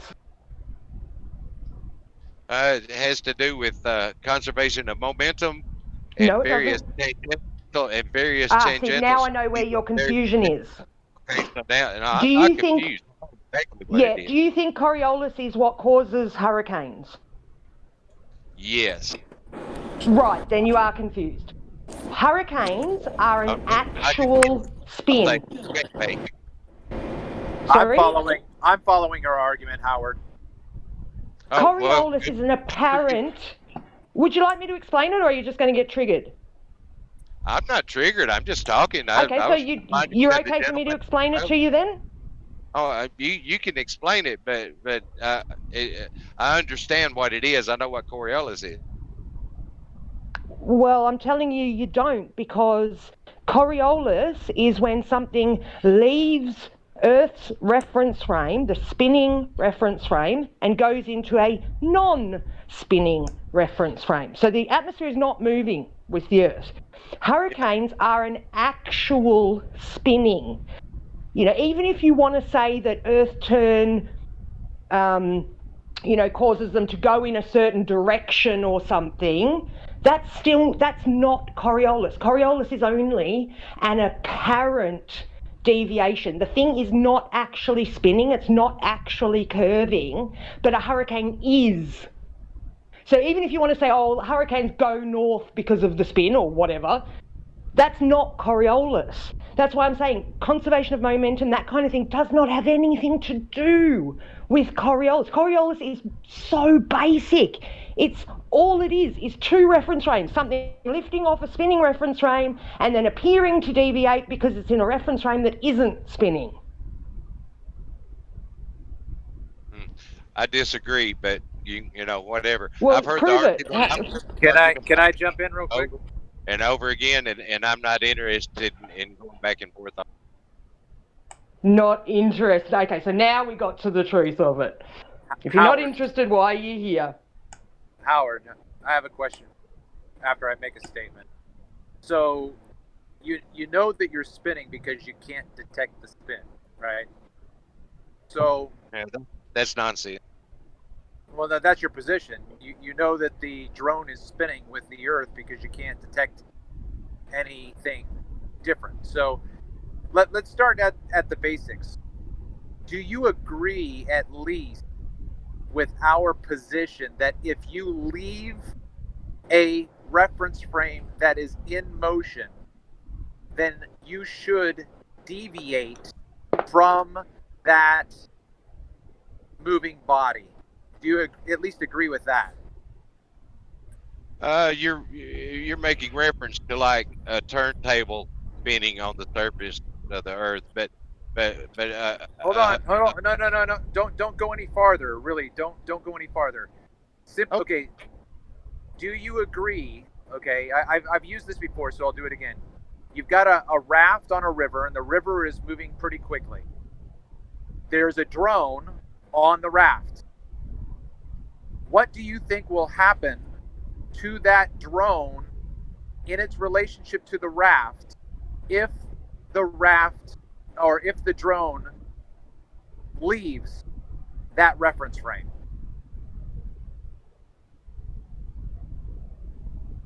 Are you flying the drone, or does it just go up and sit there, or what do you mean?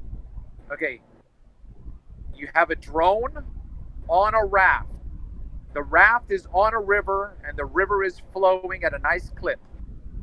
All you do is elevate the drone above the raft. What do you expect the raft to do in relationship to the drone? Okay, is the atmosphere moving with the raft or the Earth?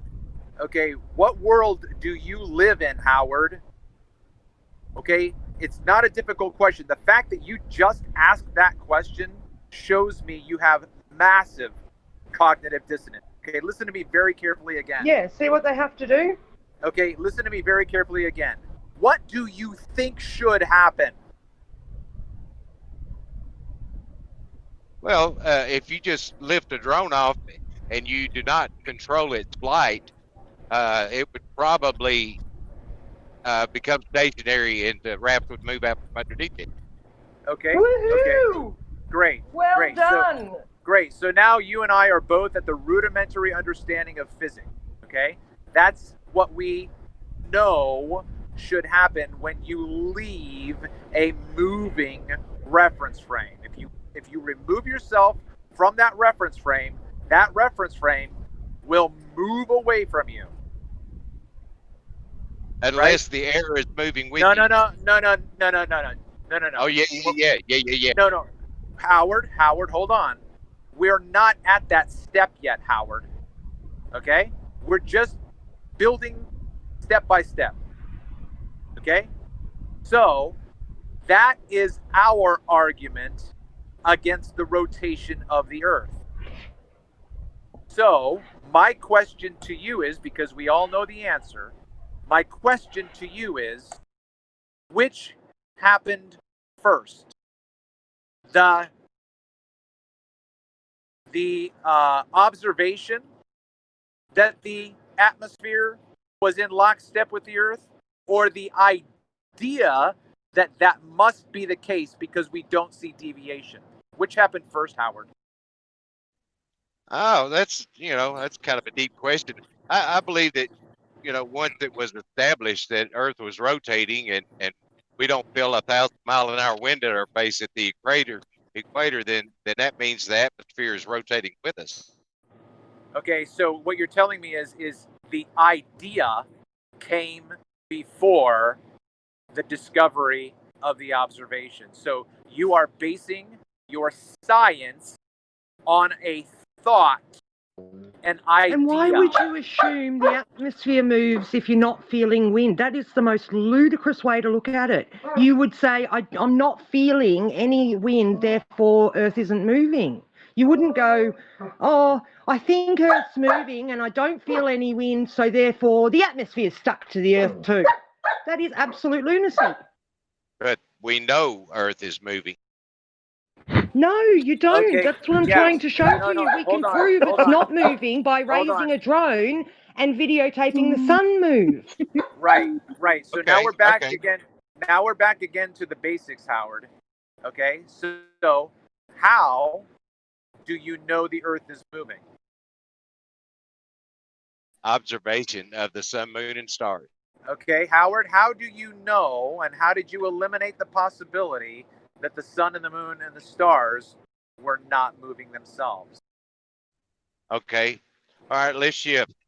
Earth No. is You did it with stationary. Coriolis effect. No. Earth is stationary. Howard, your Earth is side stationary. proved it with No, Coriolis you're not. effect. Hold on, Paige. I'm going along with you. Paige. I'm going along with you. Earth is stationary.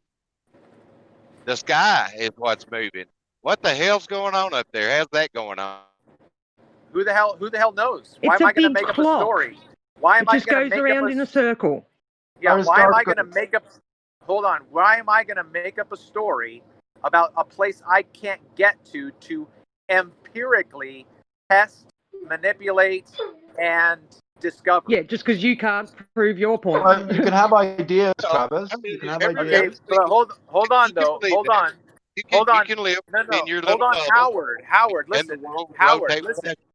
with Howard, listen. I entertained your reversal of the burden for just a moment, okay? Now we're back to you, Howard. How did you eliminate the possibility that it was the celestial bodies that were moving and not the Earth?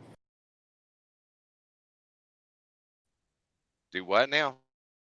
Okay. You have made the statement that the Earth is moving. I'm asking Very you. telling. Okay, I asked you, how do you know? You said you see the sun and the moon and the stars moving. My next question is, how did you eliminate that they, the celestial bodies, the sun and the moon and the stars, are the ones in motion? How did you eliminate that possibility, Howard? That makes no sense in physics. What makes no Oh, sense? come on, man. Talking to a child. Oh, come on, You're man. doing a jig. It doesn't You make got sense. ants in your pants and you're jumping around.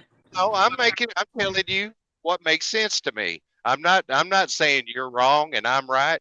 I'm just Okay, telling hold you on. what makes Okay, sense. great. Okay, that's Great. good. Hold on, Yeah. Paige. Hold on, Paige. I'm sorry. Great. Howard, guess what?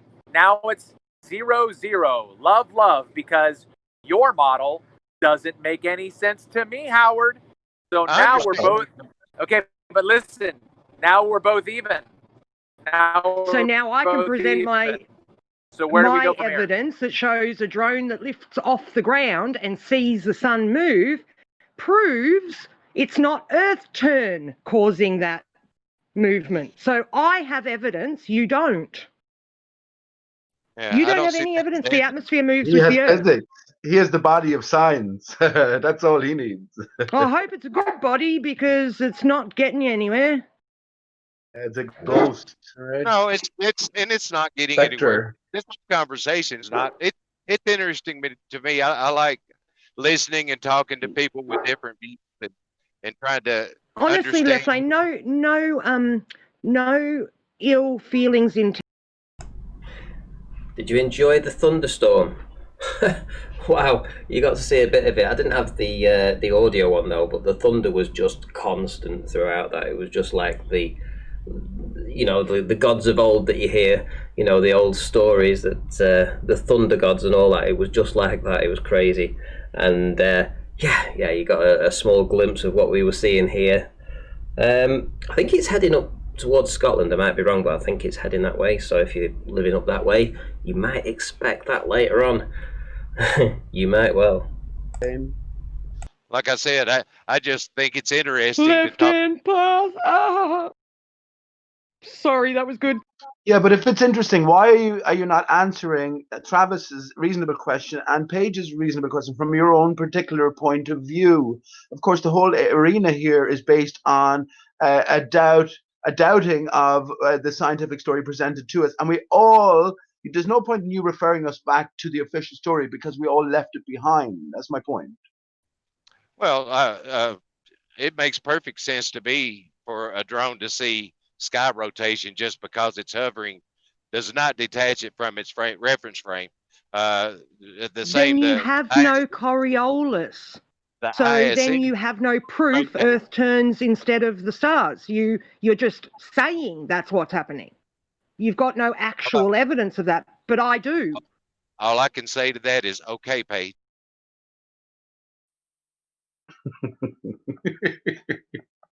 Okay, dear. Go make some soup. I'll tell you what. I mean, that's all you're going to get. At least the arguments, 5 years ago were stimulating, and now it's just like. No, I've heard it really? go back and forth, and there's no conclusion. I'm not going to convince you any different. I know what I know, and you're not going to convince me of any different. I feel that I have a good, strong. But that's the thing, Left Lane. If I show you evidence, then I should be able to convince you. If you could show me evidence, I'd be convinced. You're just logically backing him into a corner. You're just telling me a story. Yeah. I've heard it explained and demonstrated in many times in many ways, and it's still right where it was. Well, then I'm sorry. That's you've more got fool you a then, Brad. very slow way of understanding things. Like, I mean, how you can't understand that Neil deGrasse Tyson saying a ball being kicked goes through the goal because Earth moved underneath and moved those goalposts a little bit to get the football to go through. But then you're trying to say that the drone moves along with the atmosphere. That's rubbish, because then the football wouldn't have done that. Yeah, that's not rubbish to me. Just going to say to Mazhar Salim, if you're going to, you can hear the thunder already. Trust me, you're in for one hell of a storm. Believe you me, it is amazing. If you've never seen anything like it before, I highly recommend you stay up and get your camcorders out, get your phone out, and see if you can find a spot that will protect you from some rain. So maybe it's in a conservatory or something if you've got one, and do some filming, because it's absolutely awesome. It really is. I've never seen one before like that. Well, never been under one for sure. Right, I'm going to do a couple of shout outs actually. Can me and Bev come on and do a presentation? We can talk about it later. Absolutely, of course you can, Cleary. Jump on now and I'll let you do your presentation. Right. In the meantime, I just want to shout out these people who have supported me on GoFundMe. So, Tony Vicenzio was the first person to jump on in and support the GoFundMe. Anthony Riley donated £250. I think that was Ruhif though. I'm pretty confident that was Ruhif, not the real Anthony Riley. But anyway, thank you very much. Brian Leake donated £10. We have Stephen Frosty, £50. Rhett Priestley, £50. Michael, 100. Aaron, 100. And Steve Grenville, 10. And Flatzer, 100. Awesome stuff, guys. In 9 donations, absolutely fantastic. 2/3 of the way there to the goal. And I'll put the link in the chat now, and if any of you fancy hopping on over and helping out a little bit, it really would be appreciated. Right, okay, let's see if we can get clearing. Let's see if we can get something organised here. To a non-spinning reference frame. So you can't have Coriolis if you say the atmosphere moves with the Earth. But that's what Neil deGrasse Tyson uses as proof that the Earth spins, that the football deviated from straight and went through the goals because of Earth turn. Yeah, the football and the airplane are not the same thing. Hold on, just real quick. Okay, Howard. I have two questions for you. Okay. When a helicopter or a drone remains stationary, are they compensating for Coriolis, or are they simply holding their position and resisting any air currents? Yeah, they just hold their position in reference to a point on the ground. So it's got nothing to do with Coriolis. So your powered flight is now null and void. So Yep. my second question. I don't think he's even going to realise what he's just said.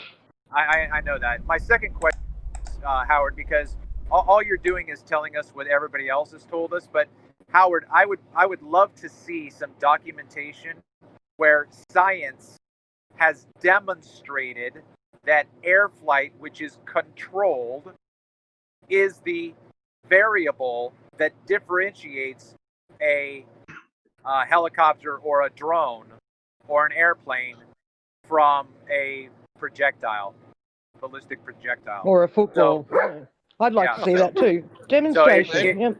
So if you could hold on, if you could just take your own time, take a week, come back with any evidence that science has actually logged that recorded data, that'd be fantastic.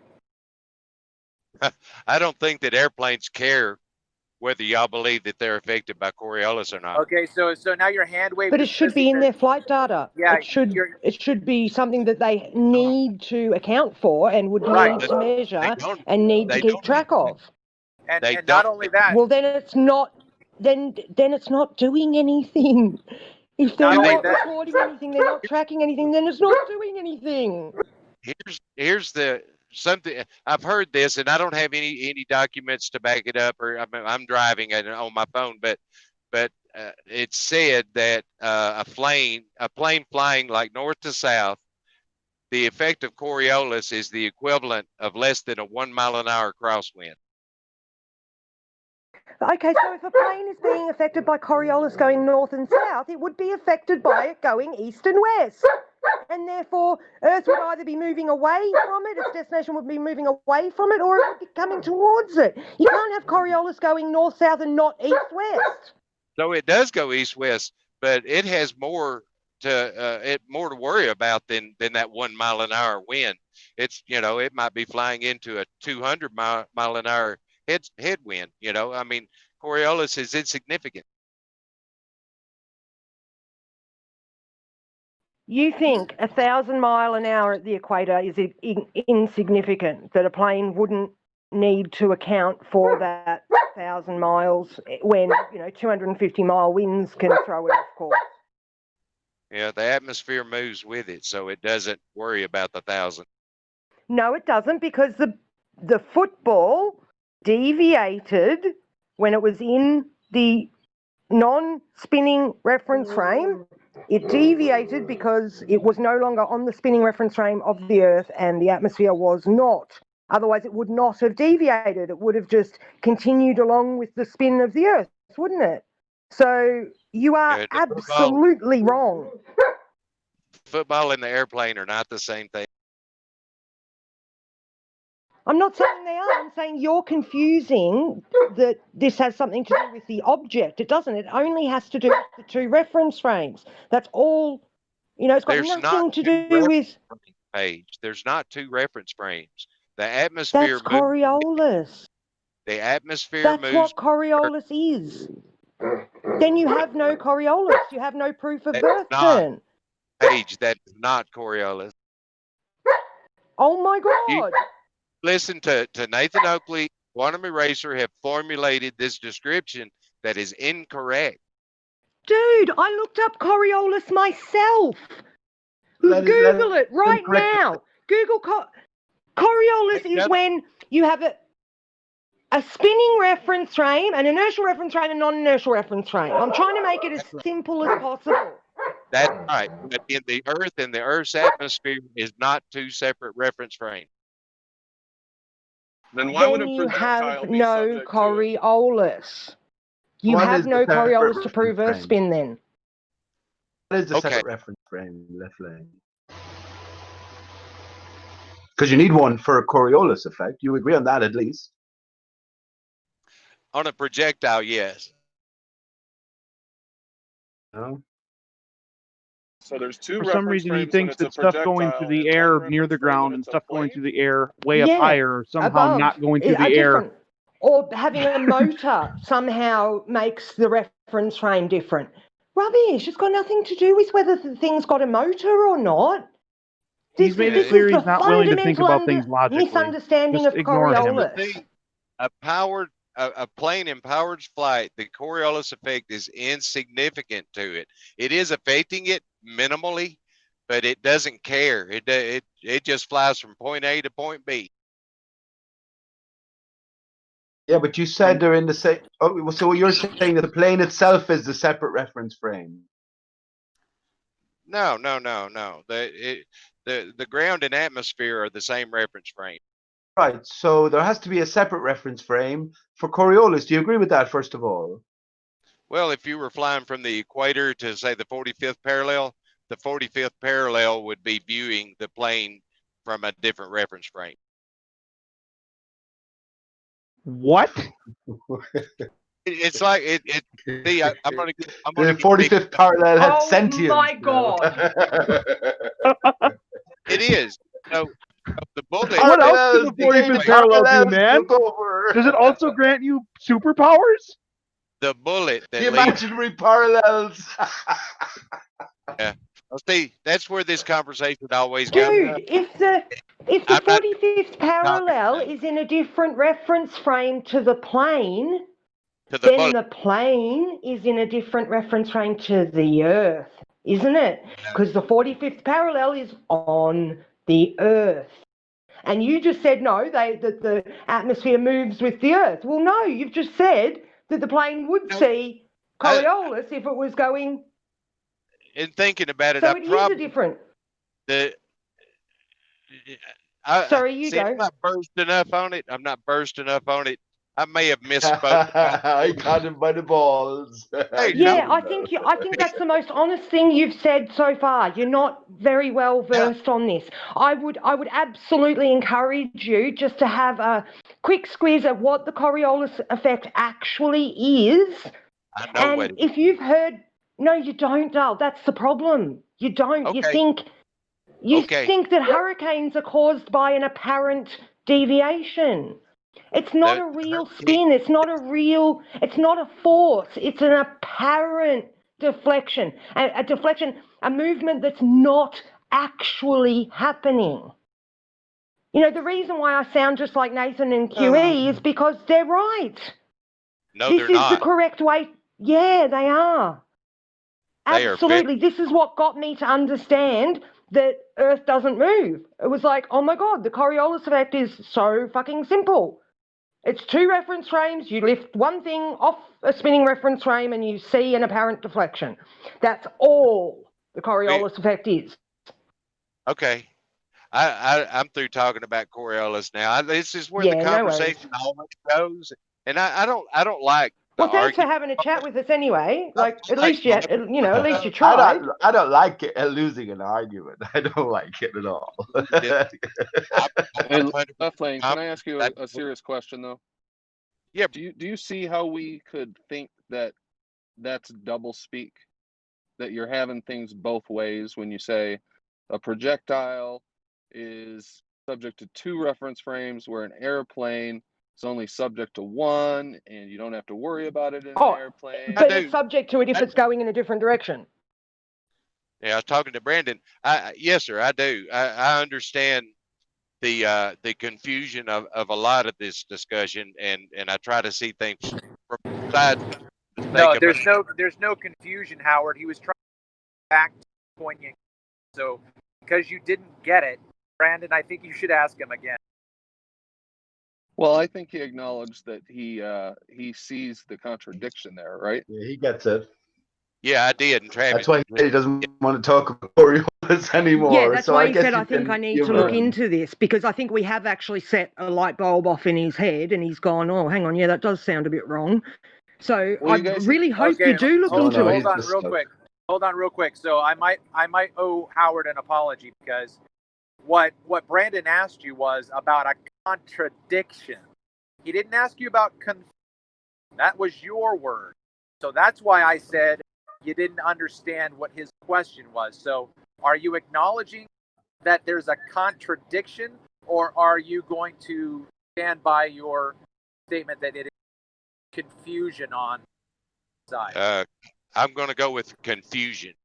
Okay, so then go ahead, Brandon, ask him your question again, because he doesn't. All right. So, Howard, just one more time. Do you see the doublethink and the contradiction inherent in this argument? Do you understand where we could come to the conclusion that you guys are speaking out of both sides of your mouth and having your cake and eating it too?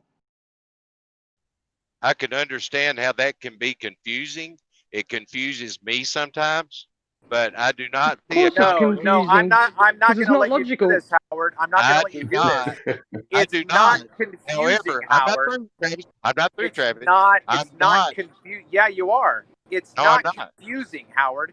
There's no confusion here. Give him There's answer, no- Travis, and at least he'll have said the reason. See, it's only confusing if you're trying to understand both at the same time. You said yourself that you're Exactly. sometimes It's confused confusing by to it. think about it their way. Yeah. Yeah. Coriolis is actually not confusing at all. It's like so simple, it's laughable. But they want to add all these other things to Coriolis that are not Coriolis. Conservation of momentum and all this other shit is not Coriolis. Look up the definition. Yeah, it's metaphor. I He's taking it have. literally. Coriolis was literally the first thing I looked into about flat Earth, because it was such a good proof. Because it's You so might be easy to understand. You might be able to get away with conservation of momentum going from the equator north or south, but coming from the north and going south towards the equator, you have to catch up to the Earth, which means you need to gain momentum. Gain And momentum. under the globe model, the That's Earth right. You can't. magically imparts that momentum. Yeah, there's to no the way to do airplane. that. And no one is able to succinctly describe the mechanism that allows the Earth to give the airplane momentum. Pass on. Yeah, with pass on no- its speed. Yeah. The Yeah. closest you guys have come is saying wind. Well, But most people don't even try to explain it. Well, I mean, like he's talking about, it has to do with traveling north to south or south to north, and that's where the conservation of momentum comes in. But east to west, I think is different. If you're at the very north center, hang on, I asked this the last time. If you're at the very north center of that plane, right, and the velocity can set to be zero, right, at the very, very north center, you're traveling down to the equator. Do you know the calculation or the formula for calculating your angular velocity there? Angular momentum, I should say. It's zero, right? Because the velocity is zero, and you calculate angular momentum by linear momentum multiplied by the radius. Linear momentum is zero because the velocity is zero, and the radius from the center of rotation is the radius of the Earth, but it is zero. Now, as you move your way down to the equator, right, we're told that at a point on the equator, it travels a full circle, so that's 2 pi or in 1 day. And that works out as whatever, 1,000 miles per hour or 600 meters per second, which is all meters per second. So to calculate the angular momentum, sorry to go on, but to calculate that, you fill in the significant figures into the equation, the mass times velocity times the radius, and you get an absolutely astronomical out of this world figure, which I quoted before. I won't quote it was it again. a couple of billion something, wasn't it? It was 273 billion kilograms per meter squared per second. Per meter That's the squared angular per momentum that you're second. gaining. Yeah. And if someone can give me a different figure, I'd like to hear it. Yeah, that's how much you have to add on to the plane. So where is the plane getting this added momentum from, to go from 0 spin at the North Pole to, you know, even just 1 revolution a day at the, you know, if you want to say 15 degrees now, how is it adding that on with conservation of momentum? That's not what conservation of momentum is. And don't forget, That's a where tiny it's just a swallow. fundamental misunderstanding you have. Don't forget, a tiny swallow is still subject to this angular momentum. As he flies from Norway, say, down to the equator, the amount of angular momentum increase in his body is astronomical, according to your figures. It's crazy. So if you do understand it, then how does it impart the speed on a plane to get it to catch up with the rotation of the Earth? Yeah, I don't know what he. Sorry, left you dropping out. I've never heard that before. Yeah, across, yeah, I know it's a difficult one.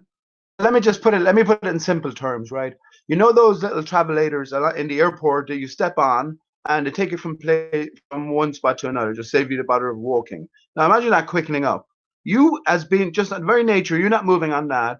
By the very nature of it moving, are in possession of a certain amount of linear momentum, calculable using the equation m times v, and you get a certain figure, and that you're in possession of that by the very nature of your on this, even though you're exerting no energy yourself, right? Yes. So when we extend that to everything we know, this is what angular momentum is: when you're traveling in a circular fashion.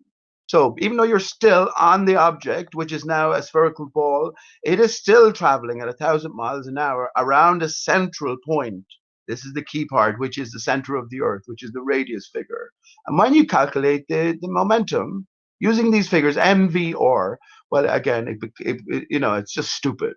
200, and for a little bird, even though the mass is tiny, it'd still be a monstrous figure. Yeah, it's still monstrous to that. That explanation Pete just gave with the escalator thing on the ground. So you imagine stepping onto that, right, and walking with it. You walk with it, right? You sort of have to run to keep up with it. But then you get to the other end, you turn around and go against it, and you really have to sort of exert some effort so your body is imparting some energy to get yourself to move against that. That's exactly what planes would have to do. No. Even trains on the ground. Oh, trains. Oh, yeah. Okay. Yeah. Well, exactly. It's all fantasy, as I said so many times before. Anything to do with a spinning ball Earth is fantasy. This is why you have difficulty, Left Lane. This is why every single topic that will be brought up for the rest of your time here, you will have difficulty explaining, and you'll either let it go and say, look, let's talk about something else, or you revert back to an official explanation that you don't quite understand. So what's your best? What thing do you hold on to? Like, I know for me personally, whenever I'm confused about an explanation the ballers give, if I think, yeah, they've got a point, you know, I can see how that would work on a ball, I always come back to this Coriolis. I keep you know, reiterating in my head what I know about that. Okay, yeah, I can be absolutely sure we're not moving because it's been demonstrated. So what is the thing that you hold on to that, you know, just makes you go, yep, no matter what other thing I'm shown, you know, I know this to be true. Have you got one of them? If you're asking me, Paige, are you? No, I was asking Left Lane, but if you want to, Pete, you can answer. Well, I will just answer briefly, and you probably know it already, and it's connected with Coriolis and Earth movement. Earth has never been shown to move. It's always been assumed, and once we understand that, and that the Earth itself doesn't move, then that changes everything. So that's my starting point. I would. Yeah, that was my. Yeah, that's my. I think you and I are identical in our thought there. Yeah, Earth movement. Right, and let me just say, this is the whole point. This is why we're having these arguments. The ball earthers have decided that the Earth moves, and then everything else follows. They'll argue that till the cows come home. Yes. But when you take that away from them, then they got nothing. They're stripped naked. So Left Lane, answer away there, bud. Yeah, I'm not naked. I get in trouble if I got caught naked driving my truck.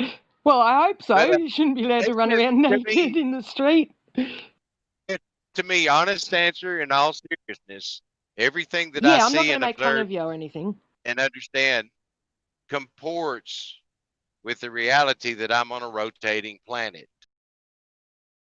But is there like one thing, like like some people have the black swan, they go, this for me was that one thing that makes me go, yep, I know for sure. I'm just saying, do you have one thing that stands out more than anything else? My body of knowledge. So the whole lot, you don't have one that outweighs any other? No, because I think there are some things on the flat earth that don't really prove the flat earth. Like when we argue about gravity and stuff, it's like, well, we can just make gravity go straight down, not towards the center of a ball, and we could still have gravity on a flat earth. So there are some things that, when we argue within, this topic, that I think it doesn't matter either way. But things like Coriolis, I can see where that's a really devastating argument. So I just wondered whether there was a globe argument that you feel is similar to that, you mentioned the gravity part, that why I don't understand why that flat earth denies the existence of gravity when we observe it all around us. I don't think we deny the existence. I mean, I know I don't deny the existence of gravity, but I'm disagreeing with your explanation of what's causing that. Yeah, the story. I understand. Yeah, I got it. Yeah, and the implications of your story. Because in have your you seen world, the video it can only Globebusters be did on on a ball, that type of gravity? Gravity? The way you describe it is intertwined with your globe. Yeah, I Like understand. Globebusters did a good video talking about the electromagnetics of the world and how when you go up into the air, the positive and negatives, like one gets more, because you can ground yourself on the earth. Like we definitely live in an electrical system. And you can attract things with static electricity. You rub a balloon on your head and pull it away, it'll pull your hair, out, stick it to the balloon. So we can prove that electricity can cause an attraction. So I think my argument for gravity is that it's just, saying it's the bending of space-time is just silly to me, because they can't show space-time. They give you an example of like a trampoline or something with a ball in the middle of it, but there's no fabric in space. Like, space-time is just a concept. It's more than that. The ether, space-time references the ether, right? And this is all prevalent, but that's another controversial topic, right? Yeah, the ether's a whole nother. I mean, I believe the ether's there. It has to be. We all vibrate, Paige. We all. If the ether stopped in the morning, it's a life force. We would all be dead. Yeah, I think we would and all everything die. is connected. You guys let me just say, everything is connected for me, and it's about again painting our individual picture. But there is a container containing us from something, and for me, it's waters, and it's an energized container. So I mean, immediately you're going to be laughed at by all the ball earthers. But when it comes to what actually is, right? Yeah. When it comes to these questions as to what is, well, I mean, the astrology, when people talk about, your star signs and what kind of personality traits and stuff certain star signs have, there's a reason that these things were, written down, talked about, because they saw that these things in the sky did have an effect on us.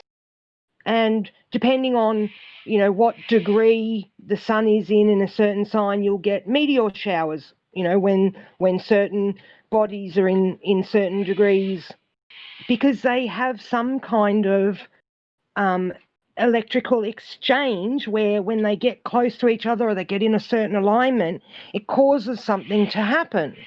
And I think the ether is what transfers that to us. That's how we pick that up. Yeah, right. Listen, I'll tell you, clouds are a very, very interesting phenomenon. Yeah, I've been looking at the clouds more since you talked about those dragons and stuff. Yeah. Right. Well, look, Jesus, look, it doesn't matter. But I say it again, the dragon is here. And look, in the Bible, how many times does the God or Lord appear in the clouds? You know what I mean? This our nearest sort of neighbor. It's the conduit between us and what's beyond. You know, whatever the sky consists of, whatever the skylights are. So yeah, for me, everything is an expression of one thing, right? And everything is manifest. Right, guys. Before Pete goes into his Aristarchus thing again, that we've all heard a million times, I think I'm going to round up. What intended to be a couple of hour stream turned into, what, 3.5. Primarily down to me going and filming that lightning storm that we had. So, wow, can you hear that? Can you hear that thunder? It's absolutely awesome. It's on its way to Manchester, apparently. So, get out and film if you're anywhere that you can film it from, because it's absolutely brilliant. Anyway, yeah, like I said, yeah, so you've seen the thunderstorm, you've seen the chat. Yeah, hope it was worth it. Hope you enjoyed it. Right, so I'll be back tomorrow, guys, with another show. Obviously, thank you everybody for supporting the show with the super chats and the GoFundMe. I think Kangu24 was tonight's top super chatter, one after the other. So thank you very much for supporting the show. Right, okay. I'll see you all tomorrow, guys. Take care. Oh, holy! Did you hear that? Oh, I just jumped out of my skin. It sounded like somebody had shot me. Oh, wow. Press 1 if you heard that. Oh, dear me. Wow. Press 1 if you heard that. Press 2 if you didn't.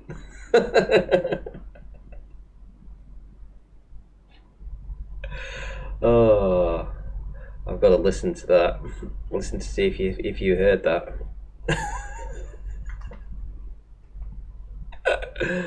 Oh, I just literally, honestly, I just jumped out of my seat about 6 feet.